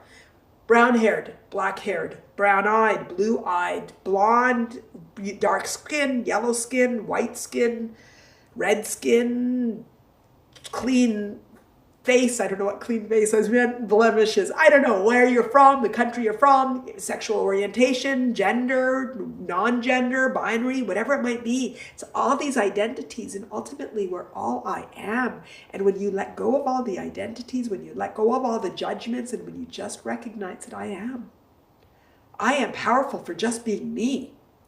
I'm amazing for just being me. I am beautiful for just being me. Nothing else matters. I am. I am. Everybody say it. I am. Everybody know it. I am. I am. I am. I am. I am. I am. Ruth, no. Yes, I'm going to read it first, but then say no. But that doesn't make it not want to do anything. No. Maybe in the beginning because you're tired, and then you just sort of you just want to recover. So in the beginning I did have a time of needing to heal, but then you get inspired, and then you produce, and you have desires, and you want, and you dream. Ruth, this is your first time with me. I am all about, so today we focused on perfection and judgment and which made us into the now, but I'm all about dreaming big and manifesting and creating your desires and having unlimited beliefs in the possibilities.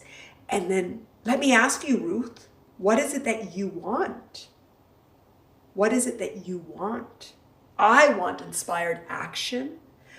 I want ease. I want flow. Everybody, what is it that you want? What is it you want? And do you think you don't want to do anything? I want an easy life. I want flow. I want inspiration. I want love. I want adventure. I want play. I want kindness. I want connection. I want security. I want stability. I want capability. I want laughter. I love laughter. I want flow. I think I said it. I want love. I want worthiness. I want freedom. I'm going to say I want happiness. I want peace. I want internal peace. I want connection. I want friendships. I love my children. I want strong relationships. I want grandchildren. Not yet. If my children are listening, not yet.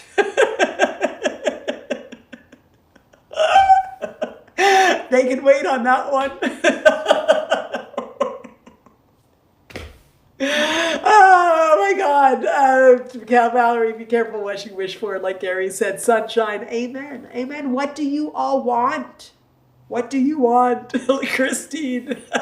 I want my children to be happy. I want so many things. I want success, but I don't even say that anymore because I feel successful, but I have a lot of things that I want to achieve. Gary, inner peace. Everything else will follow. Gary, inner peace. Are you getting it, Gary? Did you calibrate it to it today? Did you let go? Did you let go? Did you find what's in the way?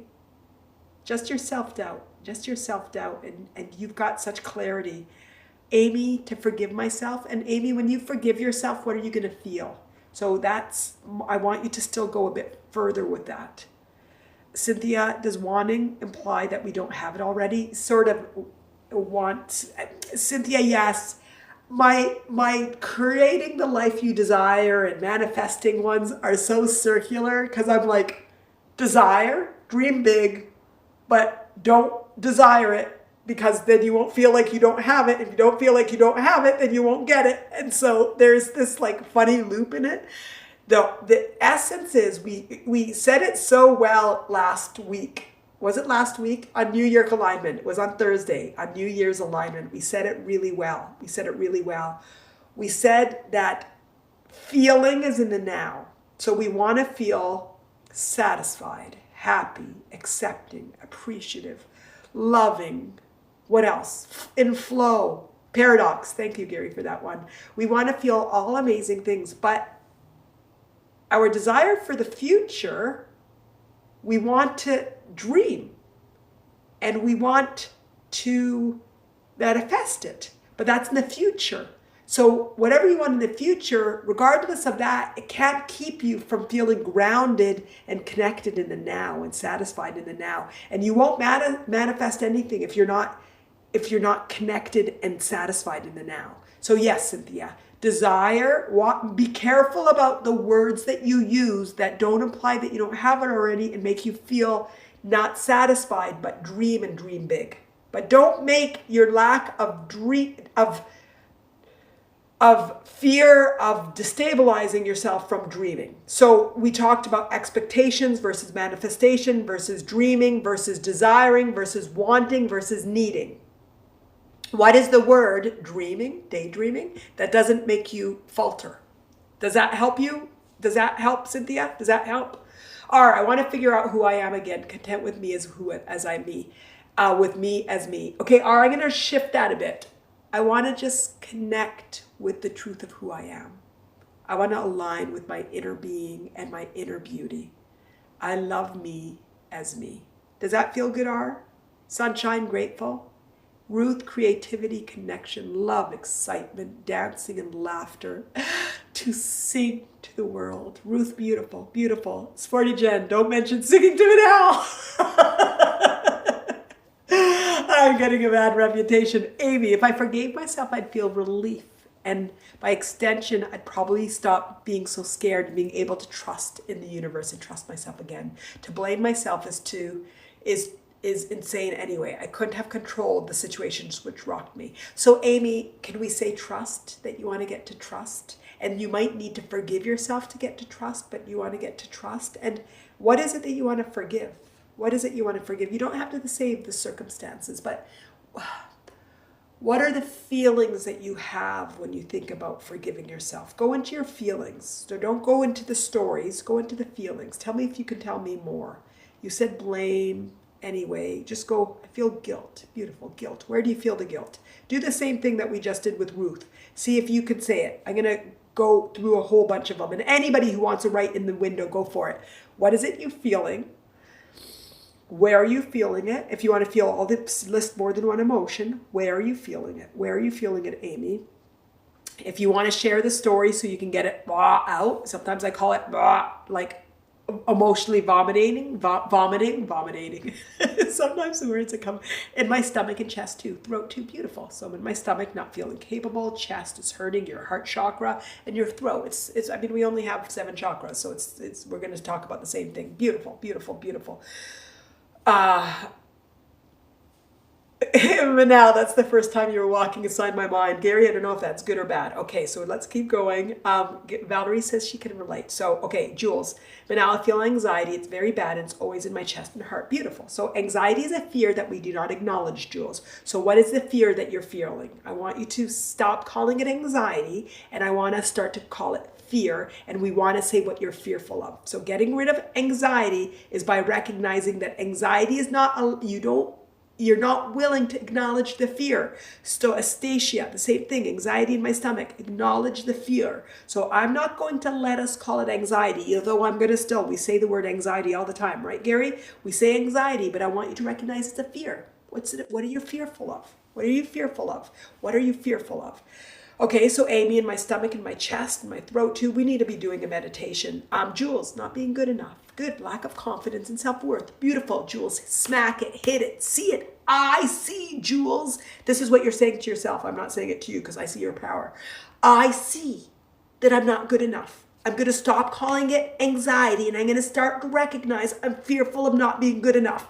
Manal said, moving past perfection, guess what? I'm going to move. I'm good enough. I am good enough.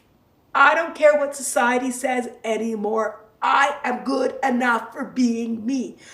I am doing the best and have done the best I can every day and every moment. Amy, this is to you. I have always done my best. I will always do my best. I am doing my best. So I'm going to acknowledge my fear. Fear of failing, says Astacia. Beautiful. Fear of failing.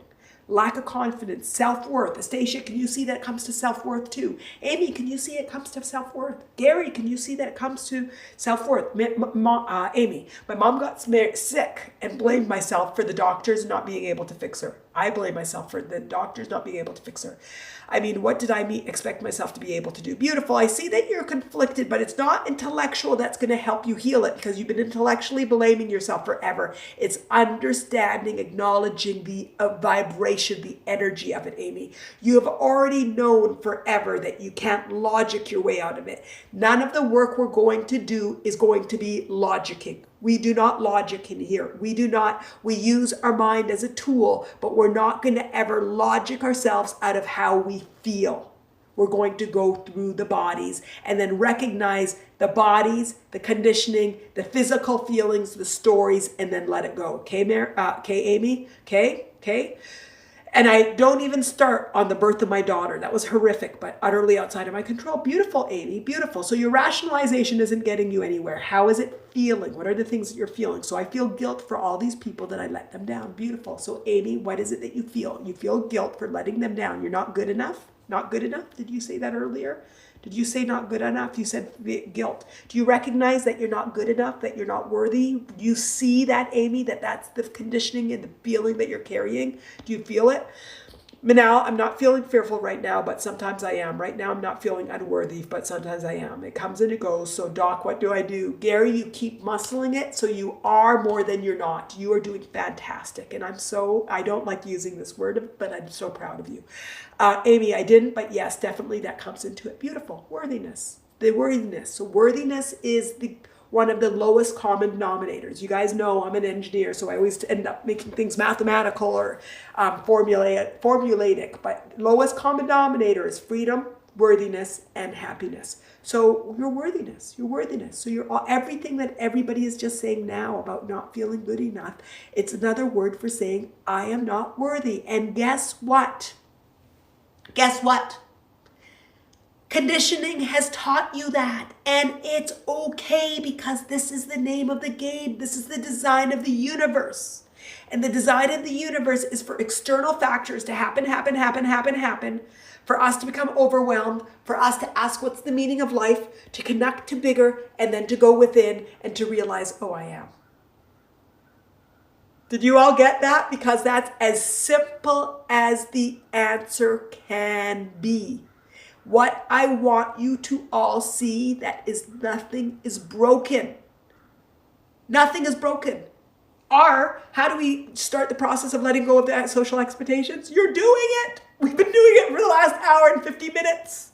Have you ever thought about yourself in the way that we are now? Have you ever looked in the mirror and say, oh, wow, that's just me being conditioned not to be worthy? Okay. Oh, I am. But this is just life teaching me. This is life teaching me. Oh, okay. Let me build that muscle. I've learned to walk. I've learned to read. I've learned to ride a bike. I've learned to write. I've learned to do so many things. Now I can learn how to calibrate to my unconditional worthiness, freedom, and love. It's just living. It's humaning. It's part of the human journey. Part of the human journey. Amy, do that again. We got into the universe and come back. Amy, I'm going to say it again, and then I'm going to read Sporty Jen and Anne, who says hello from the GB, Great Britain, I think. GB, is that what the GB is? Anne, hello to you. Okay, so we are born. Things happen. Boom, boom, boom. External, external, external. We're unaware, and we're these little wee children that take in all these things. And then one day, life feels so bad, and we're like, oh, what's going on? What's this all about? What's life is all about? And then we realize, oh, there's more to life. And it's all about coming back in, I am. And rather than external life feeding us, it's internal life fueling us.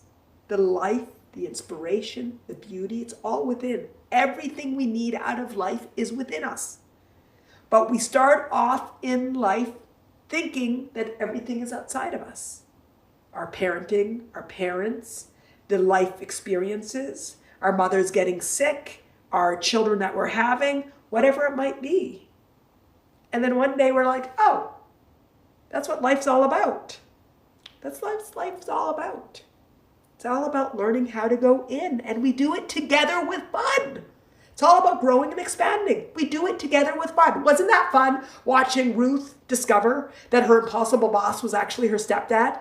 And for her to let go and say, I feel good. Was that not fun? Isn't it fun to watch Gary and say, oh, it's my confidence thing again, but he's getting better and better and better and better? Isn't this fun? Isn't this fun? Isn't this fun? Sporty Jen, I am fearful of relationship being hurt. Jules, everybody, yes, yes, yes, yes, yes. And Yvonne, thank you for the gift. Thank you, Yvonne. And she says, yes, you KGB. Missed another one, but you're amazing. Thank you a lot. Laugh out loud. Thank you, thank you, thank you. Okay. I think we're caught up except for Sporty Jen, your brilliant comment. Let us read it.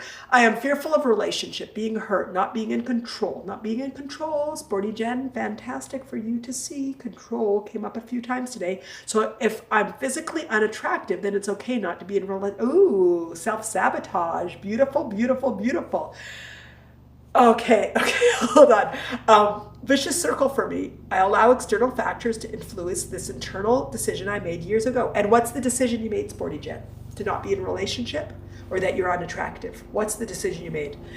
Gary, oh sure, it was fun watching Gary. Sporty Jen, that was so vulnerable. Oh, what is the decision that you made? And I am so glad that you see, I'm going to use the word that Gary used earlier, the paradox you put her in. Not to be in a relationship. Great. So Sporty Jen, I'm looking you straight in the eye. Are you ready to change that decision? Because ultimately, when you said it a few years ago of not being in a relationship, it's not being in a relationship with you too, with yourself.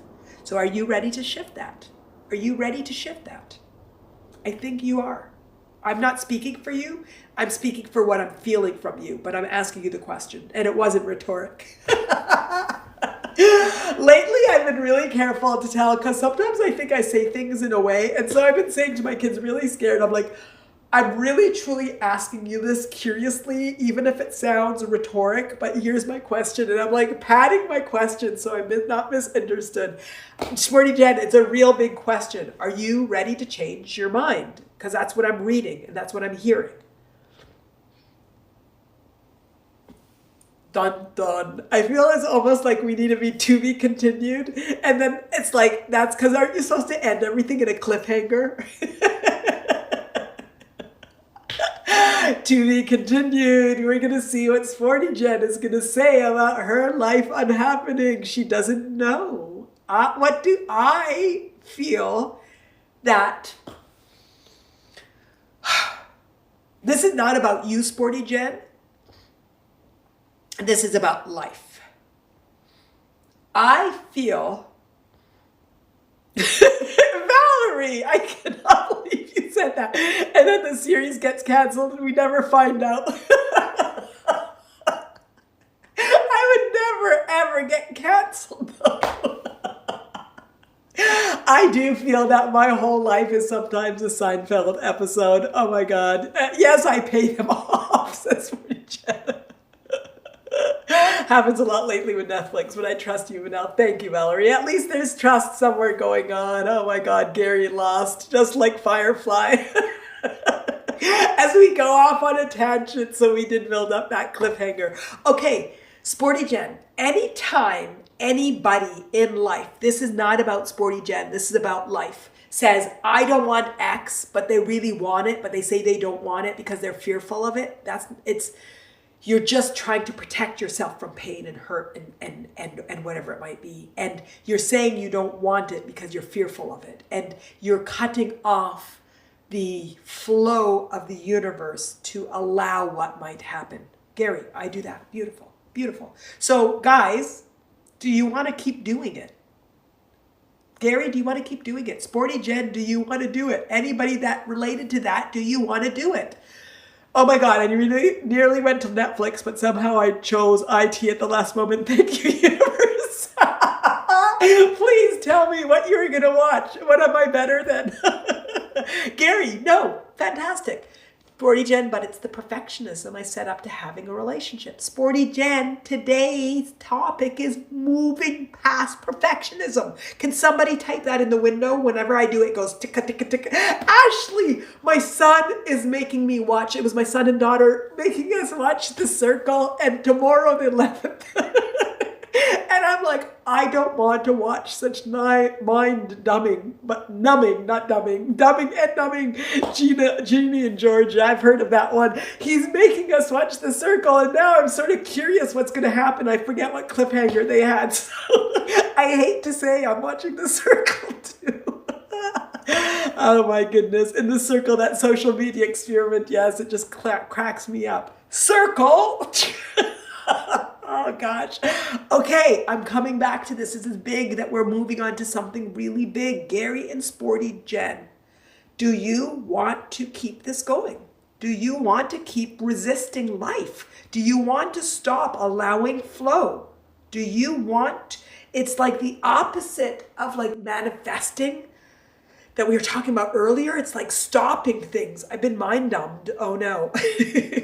Oh my God. Where are you based? Where are you? Me? Where am I? I'm in the Netflix. I'm in Raleigh, North Carolina. Okay. So where are we? I want that answer. You guys, we're diverting. I want that answer. Do we want to keep self-sabotaging ourselves? Do we want to stop allowing flow? Do we want to stop things that we really want because we're fearful of failure or being perfect? Do we want that? Today we're moving past perfection and we're moving into perfect as we are, as good as we are. Of course I don't want to sabotage. Okay, good. And I'm waiting for Sporty Jen too. I'm waiting for Sporty Jen, not just saying what she watched yesterday. I'm waiting for her to acknowledge that too. Evil Manal is coming out. Ta-da-da! Stranger Things, the Demogorgon, or Demogorgon, what is it called? We say we do, but it makes us uncomfortable. Ray, that's what I want to get at. Where's the discomfort, Ray? Yes, but I feel really scared when I think about it. This is what I want to get to, guys. This is what I get to. This is my passion. Getting to that discomfort and that fear. This is what it's all about. This is what it's all about. We spend 2 hours to get to this. This is what it's all about. This is where the fun is. This is where the growth is. This is where we overcome. And we laugh along the way, you guys. And we don't kick anybody out. Everybody, we're inclusive. We are so inclusive. We're nice here most of the time. Okay, so tell us more. Fearful, not even Gary. What are we fearful of, guys? Let's do it. Ray, what are you uncomfortable with? Gary, why do you sabotage? Everybody answer, not just Gary, Ray, and Sporty Jen, everybody. Rejection. Fear of rejection. We're nice most of the time. Valerie, I love you. I think I've said it twice today. Change is scary. Fear, beautiful. Change is scary. Scared of the future. I'm scared of the future. I talked about fear this morning, this today when I was talking about my children, about why we're nostalgic, because change is scary, scary, scary. Ashley, rejection and judgment. Beautiful. That's what we're talking about with perfection. Sporty Jen, trust and rejection. Beautiful, beautiful. Rejection. What does rejection feel like? What if I succeed? Are beautiful. Scared to let go. Ruth, fantastic. Let's get to it. Let's get to it. Not good enough. Wow. How crazy. All this is coming back with the perfection. Not good enough. Beautiful. Okay, guys, beautiful. Beautiful. What if I succeed? What will I do next? Yeah, fear of succeeding. We're so self-sabotaging. We're fear of succeeding. Beautiful. Where are we feeling it all? Where are we feeling it all?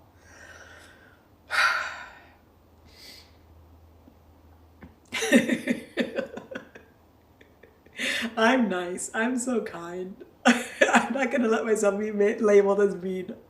Anxiety and beautiful anxiety. And then where's that anxiety a fear of? Throat again. Beautiful. Really beautiful.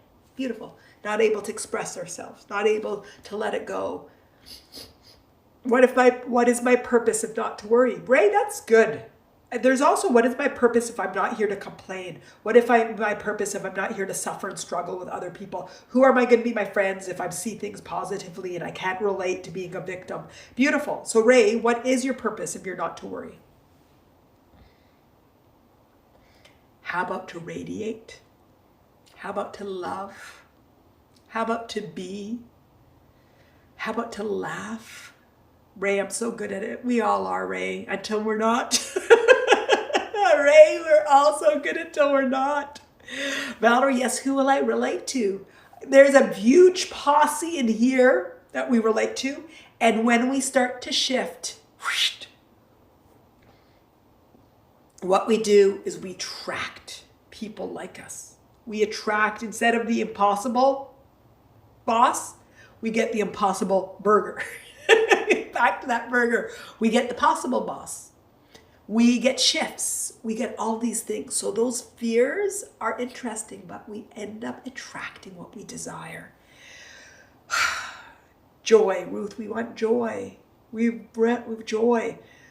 Ruth, I've been so bad at laughing. I think that you've shifted that tonight. She's like, I think that means you've been laughing a lot. Fantastic. Better than Netflix. That's why InsightTimer is going to have their new brand. It's going to be better than Netflix. Better than the circle. Oh my God, who is it? Gary and Ginny? No, it's not Gary and Ginny. Who is it? Ginny and who? Oh my God, I'm scrolling. Ginny and Georgia. Ginny and Georgia. Gary, I was shifting until Manal broke my transmission. Oh my goodness. Okay. So are we ready to move away from the self-sabotage? Valerie, I've been shifting the way I talk to people, and I notice how it's harder for people to relate when I'm saying, yeah, fantastic, until it's not. Allow yourself to be vulnerable. Fantastic, Anne. Allow ourselves to be vulnerable. Allow ourselves to recognize that, hey, sometimes we don't feel worthy, and that's okay. That's okay, because we've learned. Gary, what I want you to do is, this is what I want you to do, okay? And I want everybody to do this. Everybody tasted the flavor of sabotage. I don't know if it's still there, if it's gone because we were joking and laughing, but everybody go back and see if you can taste that flavor of sabotage, okay? See if you can taste it. See if you can feel that sabotage, that self-sabotage, that fear. You guys called it everything. You called it. Okay, you can. Beautiful. Homework. Beautiful. Brooke, circle is within InsightTimer, a group that shows good though. Yes, it is. Mattain. Beautiful. The Mattain circle. Beautiful. Okay, you can feel that sabotage. Now I want you all to recognize, give it different labels, okay? I don't want it just to be called sabotage. I want you to see the anxiety. I'm going to let you call it anxiety. See and taste the flavor. Smell. Recognize. Become aware of it. Taste the flavor of fear. Taste the flavor of fear. Fear. I can't spit it out. Fear of success. What if I succeed? Taste the flavor of rejection and judgment. Thank you. Feel the flavor of avoidance. Feel the flavor of guilt and shame. Feel the flavor of sadness.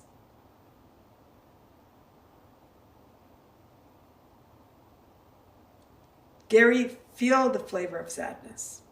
Ask what it's sad about. Do you not know what sadness is? Can you feel the flavor of sadness in there, in your sabotage? Feel all those flavors. And then what I want you to do is do that whole cookie cutter thing. Can you see when the first time that it's been with you that's continued? Good. I think so. Good. Now my stomach hurts. Okay, Ray, fantastic. Feel into your stomach. I remember you have internal abdominal health things. So you carry energy in your stomach. I know that, Ray. I think I remember correctly. I'm almost positive. I'm like, I'd go 99.99999%. And that point, what is in case my memory's wrong. Beautiful. So good. Your stomach hurts. So feel it in your abdomen. Feel it everywhere in your body, wherever you're feeling it. And then now I want you guys to see and smile at it and say, I see you, and I see you as my self-sabotage. And I love you, and I appreciate the recognition and the flavor of familiarity that you have with me. And I can see the comfort in that familiarity. I see that comfort.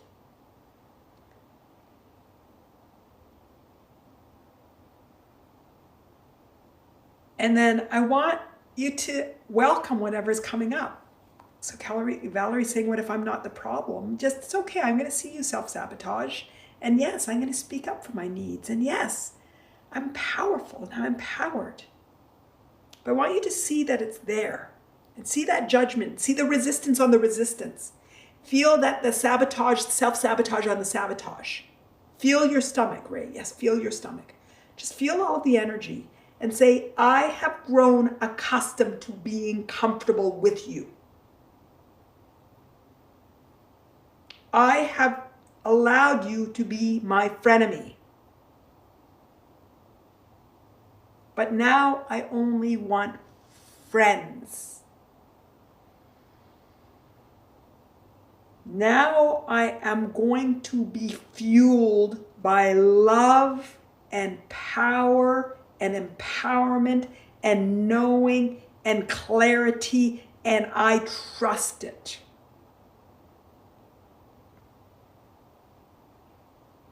I want you to see the avoidance and fear and recognize it did get you where you are. Everything that you were looking at did get you where you are now, but now we want to go forward with ease. We're upgrading our vehicle right now. So we're not judging our journey as bad. We are not judging anything. We are just going to be upgrading our vehicle. We're going to have a vehicle that can go faster and further and funner, and this great stereo system. So when I sing, we can all sing and dance together. We're just upgrading our modes of transportation. And nothing that we had was bad because it got us where we are. But we are ready for an upgrade. We are ready for an upgrade. Funner. Yes, funner. And I want you to see when you started picking up on the self-sabotage energy. Just sort of see if you can see it. Just sort of for fun. Sporty Jen, I remember how much I loved playing Game of Life as a child. I loved it when I got married. Me too, and I had children. I was thinking about that game the other day too. But as I got older, I did not see good examples of a relationship. So I ran from it and I looked at myself as someone who's unworthy. Beautiful, Sporty Jen. I love that you're bringing this out today. I love that you're growing and you're looking at your conditioning. This is fascinating and and amazing. So I want you to see when you started to pick up that conditioning. Look at the cupcake cutters. Beautiful. And now we're going to acknowledge, hey, self-sabotage, thank you, I love you, but now we are moving on. We are moving on. And I have appreciated where you have brought me in life. And now I am going to move on to ease and flow and clarity and abundance and connection and trust and love and worthiness and freedom. And instead of sensible, I'm going to move to inspired. I'm going to move to radiate my truth. I'm going to choose to flow with life that aligns with the truth of who I am.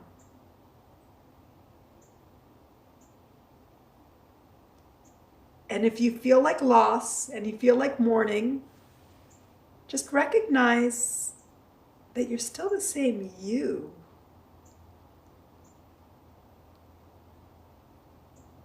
You're still the same you. And you can mourn. Just feel that feeling of mourning. Feel that loss. Feel that familiarity, because there was a comfort in there. There was. So feel that comfort. And then, but I'm picking ease and alignment with the truth and the power of who I am. So if you're feeling the mourning, recognize it and acknowledge it. All the feelings and all the thoughts, share them, because everybody's relating. Everybody's relating, so recognize it. And what we're going to just do is acknowledge it. We're not fighting anything. It feels like a loss, feels like mourning. Oh, wow. Self-sabotage, I got so comfortable with you that letting go of you just feels like a loss. Let's invite light to fill that loss. Where is that loss? In your heart? Just allow the light of the universal divine to fill your heart. Your abdomen. Allow the light to fill your abdomen. Feels like uncertainty. See that, honor it. I want you to honor it. Feel the energy in your face wherever it is. Okay, fantastic. Okay, what I want us to do right now, I want us to take a deep breath in and release any of the resistance that we can, and just trust. And I want you to release your resistance to resistance. And I want you to all notice how much resistance there is. And we're only going to let go of what we can let go of today. And there is no expectations for anything. We're only going to do what feels good today. But it's so interesting, all of the resistance. And it's because there's layers with so many different emotions and feelings. But it's really powerful. I think it's powerful. And again, I'm going to say that step one is awareness. Step one is awareness, and you're all talking about all the different layers, so you're all powerful and you're all doing exactly what needs to be done. Gary, I'm sitting with my friend Resistance because I'm still the same me and I'm not getting beaten up. Fantastic. It's in my stomach too. Fantastic. Okay, so we're going to take a deep breath in And release. Everybody release. Every energy that you feel that's really strong, ask it what it's telling you. And if you want to share in the window, go for it. Take a deep breath in. And release. Sometimes I actually physically shake it off, or like sort of like when I feel it, I like take it off my face like you see that I'm doing, or shake it off. Okay, everybody, how are you feeling? Guide me. Y'all have to guide me. Imagine light just coming in through the top of your head and just filling you. And I want you to imagine the light of trust, the light of self-worth, the light of worthiness, the light of capability,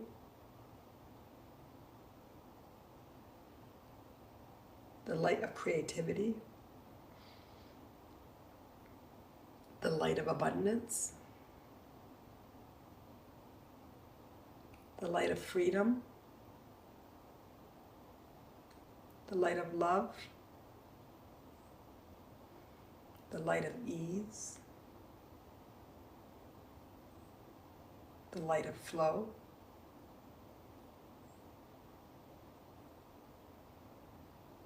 the light of appreciation,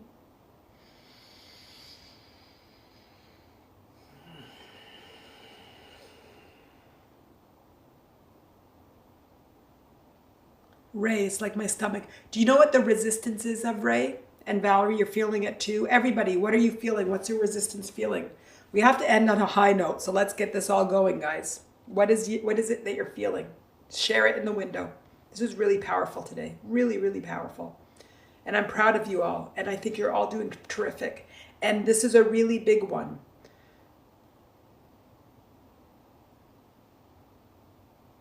Ruth, fantastic, relaxed and calm. Good. Gary, I'm going to say the same thing to you. You're way too young to feel unworthy. Shake it away and start your happy new journey. I'm going to say that to you. Gary's saying that to Val. I'm saying it to you, Gary. Ray, it's like my stomach is aiming for a fight. Tell me what it feels like. Valerie, I feel sadness. Okay, Valerie, I want you to feel into that sadness. I think it's good. Ruth, wisdom, learning, wow, inspired, beautiful. Valerie, Gary, what Manal said. Okay, R, still struggling in the mouth and throat. Okay, R, what is it? Gary, I am. Beautiful. Beautiful. I want you all to tell me what the resistance is. So sadness. Valerie, when you feel into the sadness, can you, when you acknowledge it, are you able to let it go? Just keep feeling into the layers. We did a really, really big one today. So just keep feeling it. It feels like my belly feels exposed. Stomach and throat struggle, sadness and guilt. Okay, Yvonne and Ray. Okay, I'm going to start with Ray since I read it first. Ray, you do feel exposed. There's a fear of being exposed. I think you said the fear of success earlier. So can you just sort of see it? And then what's the opposite is maybe trusting and acknowledging your power. See if you can counter it with that energy. Okay, Yvonne, stomach and throat struggle, sadness and guilt. Okay, beautiful. So Yvonne, just see that sadness and guilt. See the sadness and guilt. I want you to just see it and ask what it wants you to know. You know, it's speaking your truth and acknowledging and honoring your journey. And see if when you shift and look at it from that way, if you could just sort of let it go. R, maybe grief, maybe holding the emotion back, like it's almost tricky to swallow. Okay, R, I want you to see the grief and not hold back. Just acknowledge it and love it.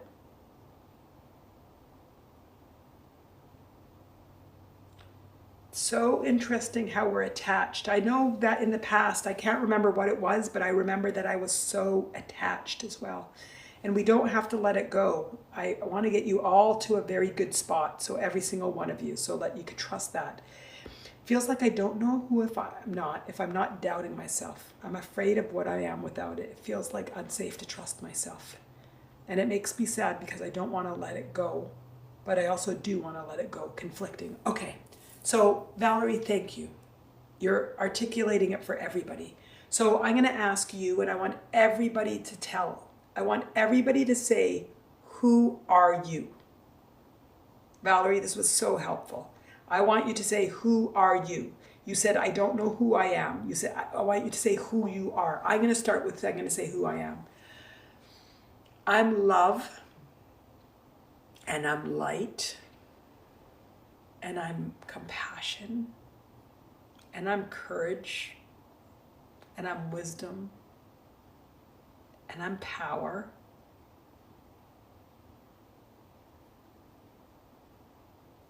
Sporty Jen, Manal, if I acknowledged it, then I'm saying to myself, I could have had it years ago. I've wasted my life, so it's like grief again. Sporty Jen, that's fine.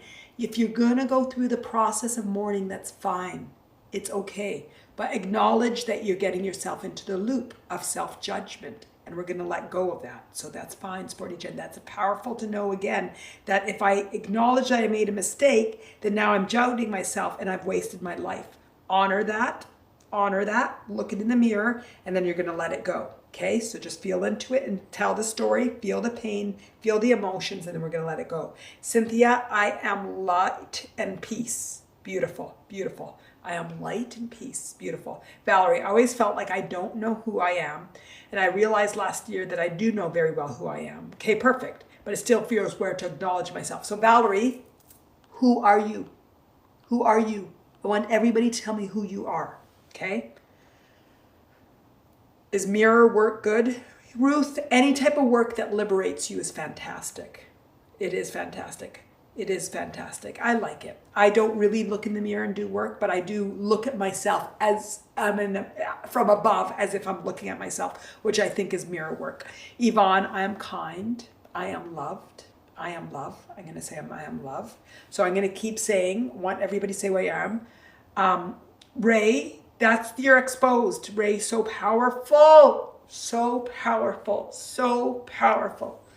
I am unfulfilled potential. Okay, beautiful. So Ray, what's the opposite of that? And where do you feel that? I feel like you're going to feel that in your belly. I am unfulfilled potential. Beautiful, beautiful. That's what you're struggling with, is that you're not worthy, that you could have done so much and you haven't, and you feel that in your stomach. Beautiful. So I want you to acknowledge that energy and feel it and see when you felt it from. You know the process. Just go through it until you and acknowledge it and see that it's taught you and it's teaching you until you can let it go. And then I want to see what it's telling you that it's acknowledging. Tell me what it's telling you that you want. Okay, Brooke, I don't know who I am, but not my thoughts. Okay, Brooke, beautiful. I know that you that you're not, but what are you? If you're going to say what I am, what are you? Go again, Brooke. I don't know who I am. So can you say, I'm inspired to connect with the beauty of who I am? Can that resonate with you, Brooke?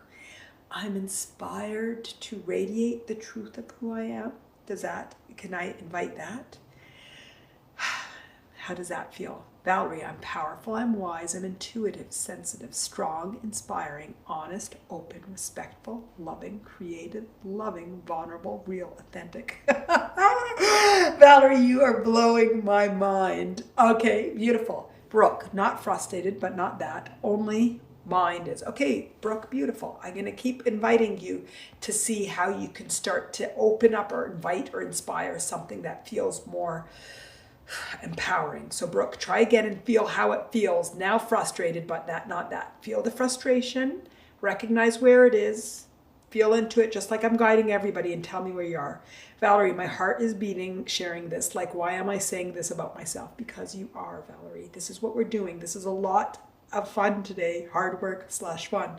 You guys are doing amazing. You're doing amazing. You're doing amazing. You're doing amazing. I see the hearts coming up. You're doing amazing. Ruth, I'm inspired to keep learning and growing gently, and when I fall, not giving up. Beautiful. Beautiful, Ruth. I'm going to recalibrate that a bit because we're all calibrating right now. I'm inspired to keep learning and growing gently. Nah, I'm going to get rid of that. I'm going to just keep one thing. I'm inspired to keep learning and growing. Boom, cut it all off. Ruth, is that okay? We're not falling. It's not a fall because there's no failure. It's all success. It's all growing. It's all expanding. Beautiful. I'm inspired to keep growing and learning. I'm inspired to keep learning and growing. Brooke, is that one that you can invite? Brooke, how's that one? Ray, how's your stomach? Everybody talk to me. I love you all. I just love every one of you. Brooke, can you be learning and growing? Valerie, nerves in my stomach. I feel almost selfish. I think that also I fear I have, afraid of being perceived as arrogant or selfish. Beautiful, Valerie. Just acknowledge it. Nothing. Ray's still sketchy. Tell me what it is.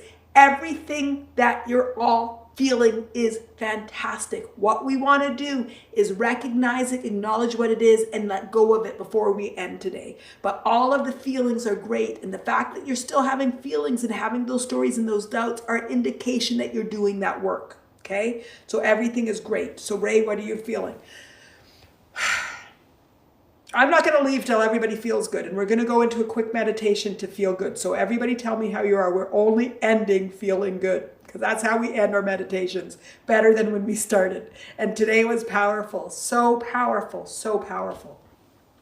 Gary, okay, no joke. I've been trying to sit with my resistance, even though I'm not always sure what that is. Sometimes it feels really painful, but I feel far less fearful as I did.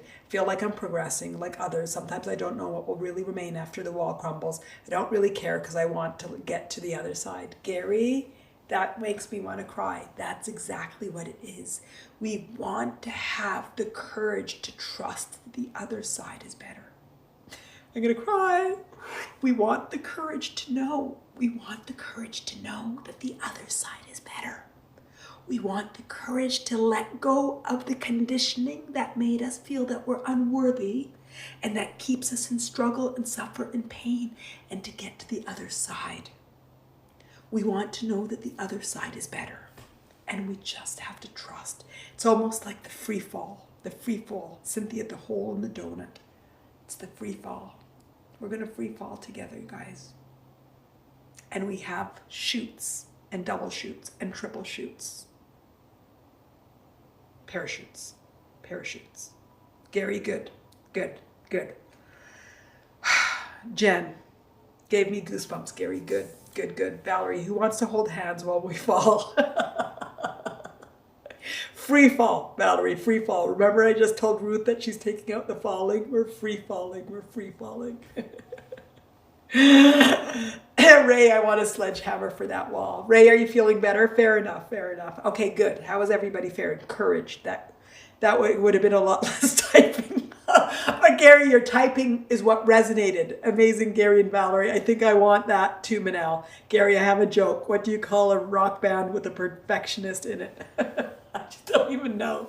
Okay, is everybody, I'm starting to see that we made it over the wall. Oh my God, you guys, today was so intense. Today is so intense. So intense. Have we had such OCDC? Oh my God, so funny. Feeling better, says Yvonne. You guys, have we ever had such an intense inspiration? Ruth, laugh aloud, loved every moment. Ray, laughing too. Sporty Jen. Okay, have we ever had such an intense, does anybody remember such an intense inspiration? Does anybody remember such an intense one for so long? I don't know. Oh gosh. Okay, how is everybody feeling?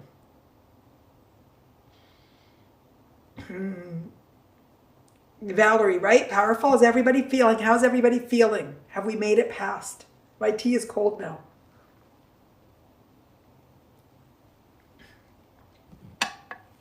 No, very intense, but good for us. That's why I needed a joke. Yes. The stone does not disappear. It's the first strike. Only on the last strike, I keep chipping, sending more love and beauty, seeing more love. Beautiful, Cynthia. Ruth, inspired to laugh. Beautiful. This was pretty strong. Good, Ray. Good. So how's everybody feeling? Miney and Mo are waiting for their treats.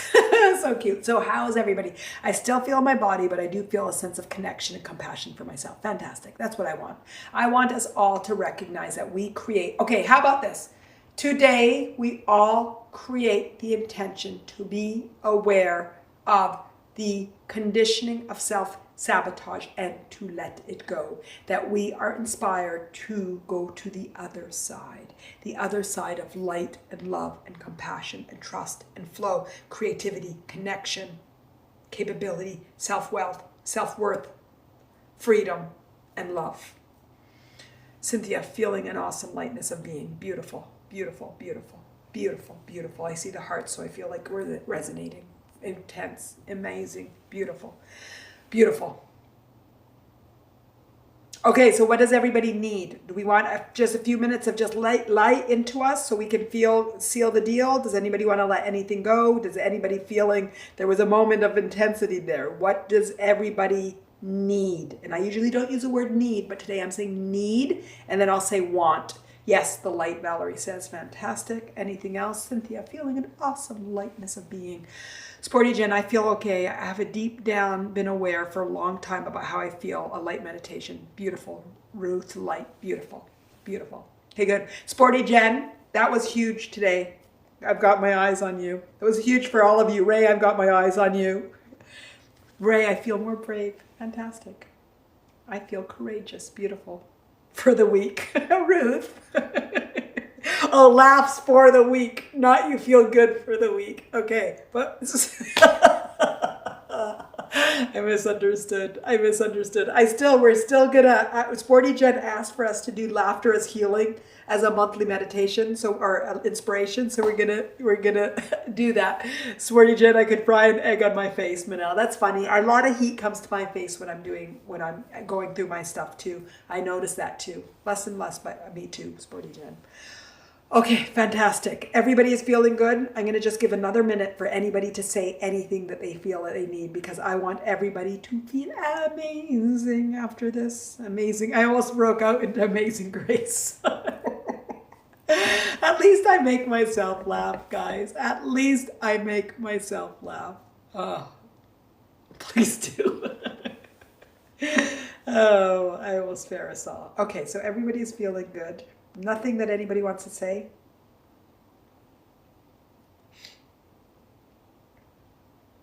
There are a lot of beautiful people here. Ray, there are a lot of beautiful people. And you're beautiful, Ray. You're beautiful. You inspire me with your strength. Yes, Ray. And Valerie in her heart. Valerie, yes, Ray.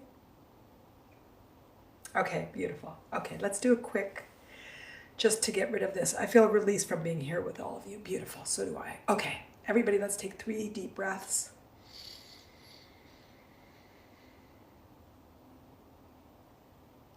And release.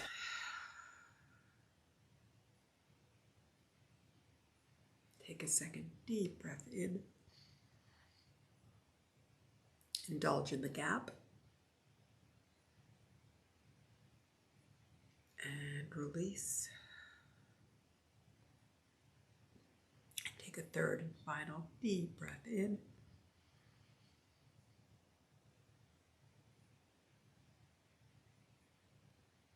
And release.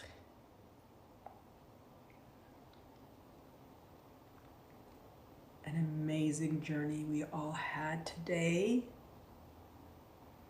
with the recognition, awareness, and intention that we are going to move away from perfection that has a flavor of judgment, self-judgment, and not being good enough.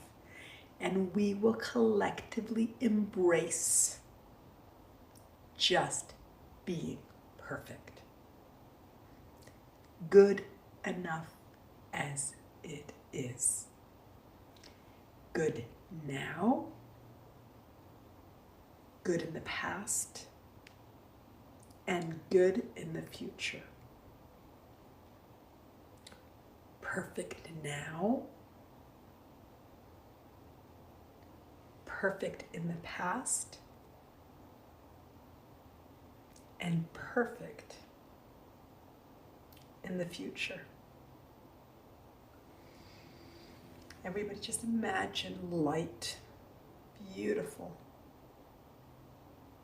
divine light entering from the crown of your head. And this light is infused with love, unconditional worthiness, and unconditional freedom, creativity, connection, laughter, ease, abundance, flow, beauty, celebration, honor, and just empowerment. Imagine this light going from the crown of your head and through your head, through your third eye chakra, just lighting you up, lighting up your face, and just cooling your face down. Imagine the light going through your shoulders, relaxing and easing. And imagine that light just letting go and releasing any resistance or tension that it connects with. This light, this divine light now goes through your arms, through your elbows, your forearms, and out the palm of your hands. Imagine this light again entering through the crown of your head, just going through, again dancing in your third eye and opening up your third eye and opening up your inspiration, your intuition, and your knowing of truth. Imagine the light coming through your head and into your throat chakra, opening up your ability to speak your truth,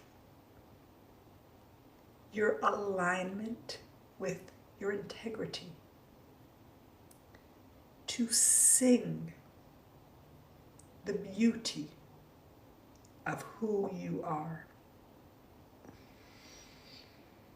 And imagine that light just going through into your chest and your heart and just expanding and sending light and filling any holes in your heart, any holes from past losses, relationships, deaths, pets, just filling up your hole and just making you feel complete and whole and aligned. Imagine that light just connecting and anchoring into your heart.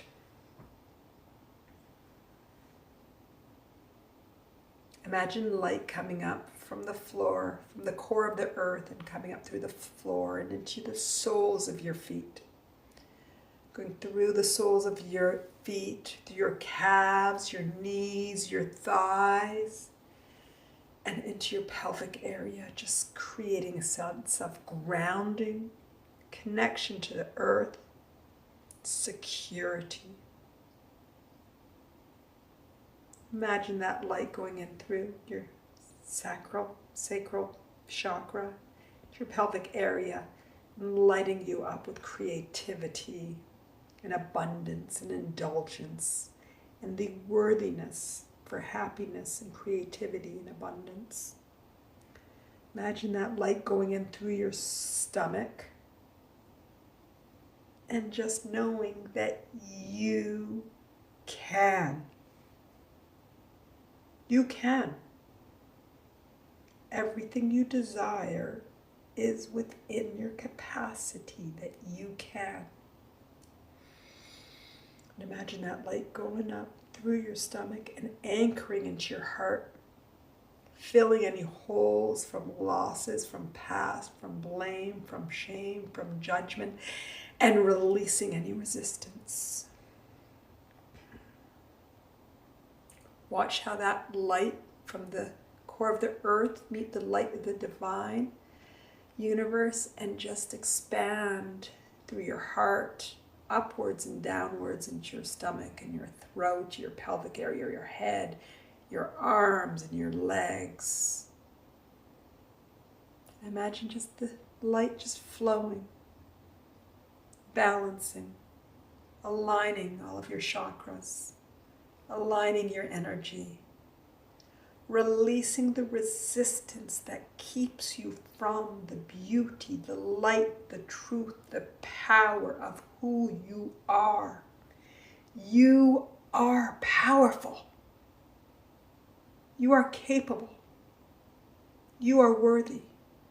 You are free. And we're living an amazing life journey to calibrate us back to this truth.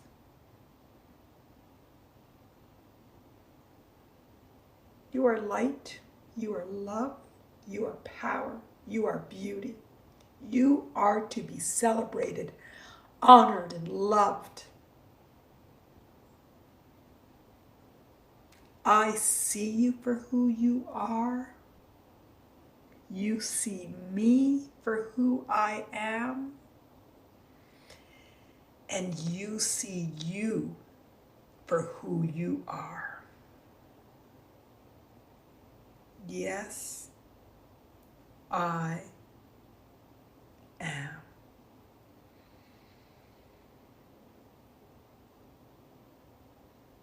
Life is just as it's meant to be.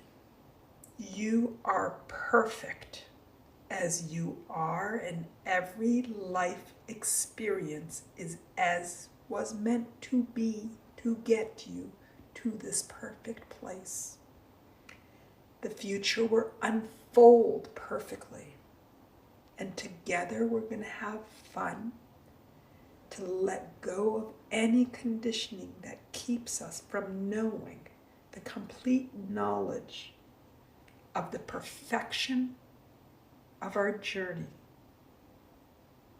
and the beauty of our unconditional love, freedom, and worthiness. I'm going to just pause for 2 minutes, create any intentions, any further intentions that you want for yourself, for the moment, for the day, for the week, for the month, for the year, for your lifetime, and I'll call you back in 2 minutes.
Wonderful. And at this point, I'm going to count to 5. Open your eyes at 3. 1, 2, 3. Open your eyes. Join me in the virtual room. 4 and 5. How is everybody feeling? Ruth says, I feel light. Gary wants me to nod my head. I don't know if you're talking about attaining your authentic life. It's our group that we have on InsightTimer. Everybody join and keep the conversation going. Yvonne, I am worthy. Fantastic. You are worthy. You are worthy, Yvonne. You are worthy. You are amazing. You are beautiful. You radiate truth. You radiate everything. Jules, just feeling blessed to be here. Fantastic, Jules. I'm so thankful and appreciate you being here as well. Wonderful.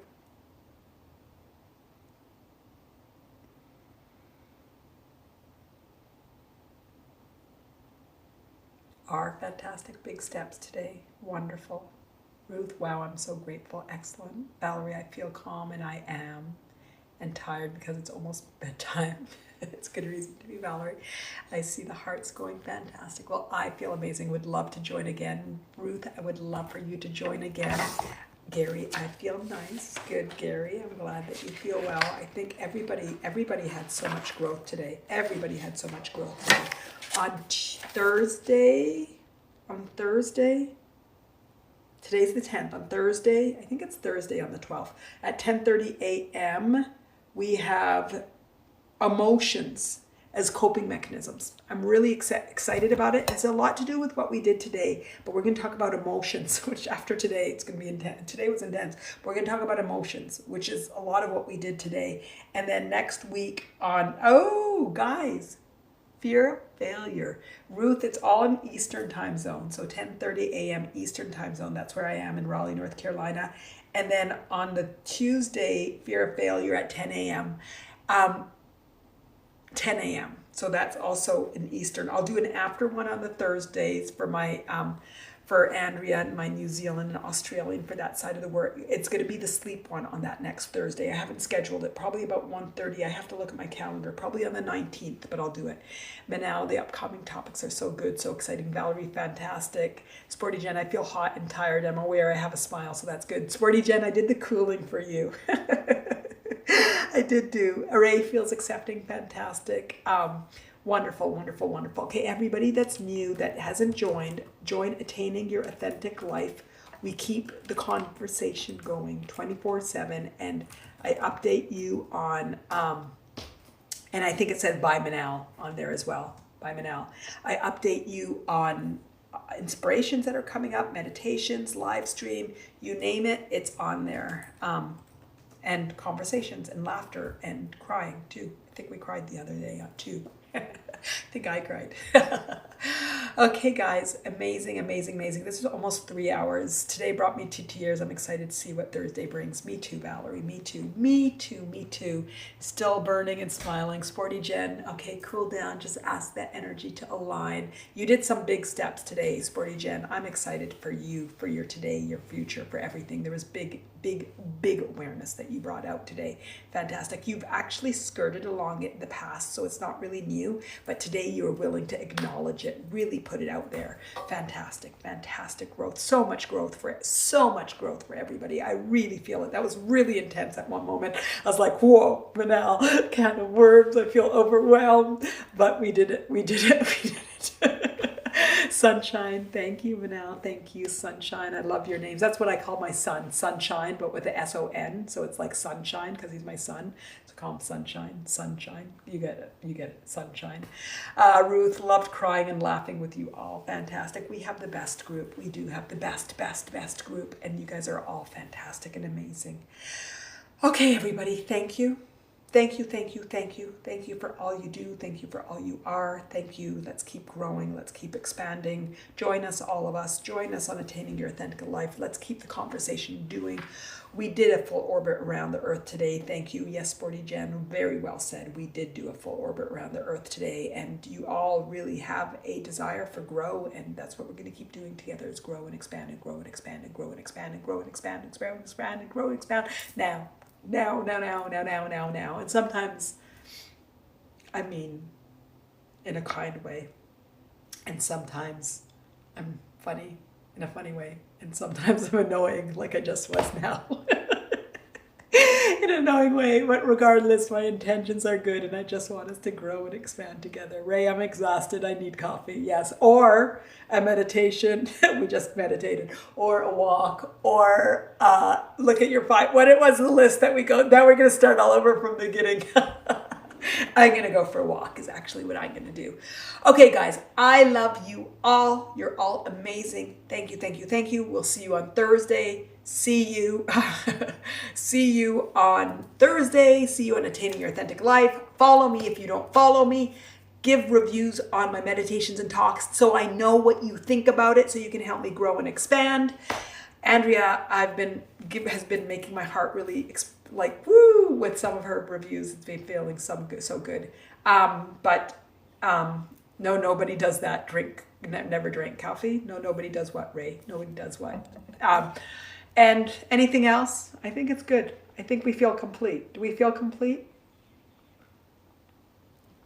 With my cold tea. I think we feel complete. I feel the hearts are going. I don't drink coffee, Valerie says. I love coffee, Manal says. The hearts are going. Okay, you're all brilliant. Thank you all, everybody. I love you all. Let's keep the conversation going. Let's keep growing. Let's keep expanding. You are all perfect, just the way you are.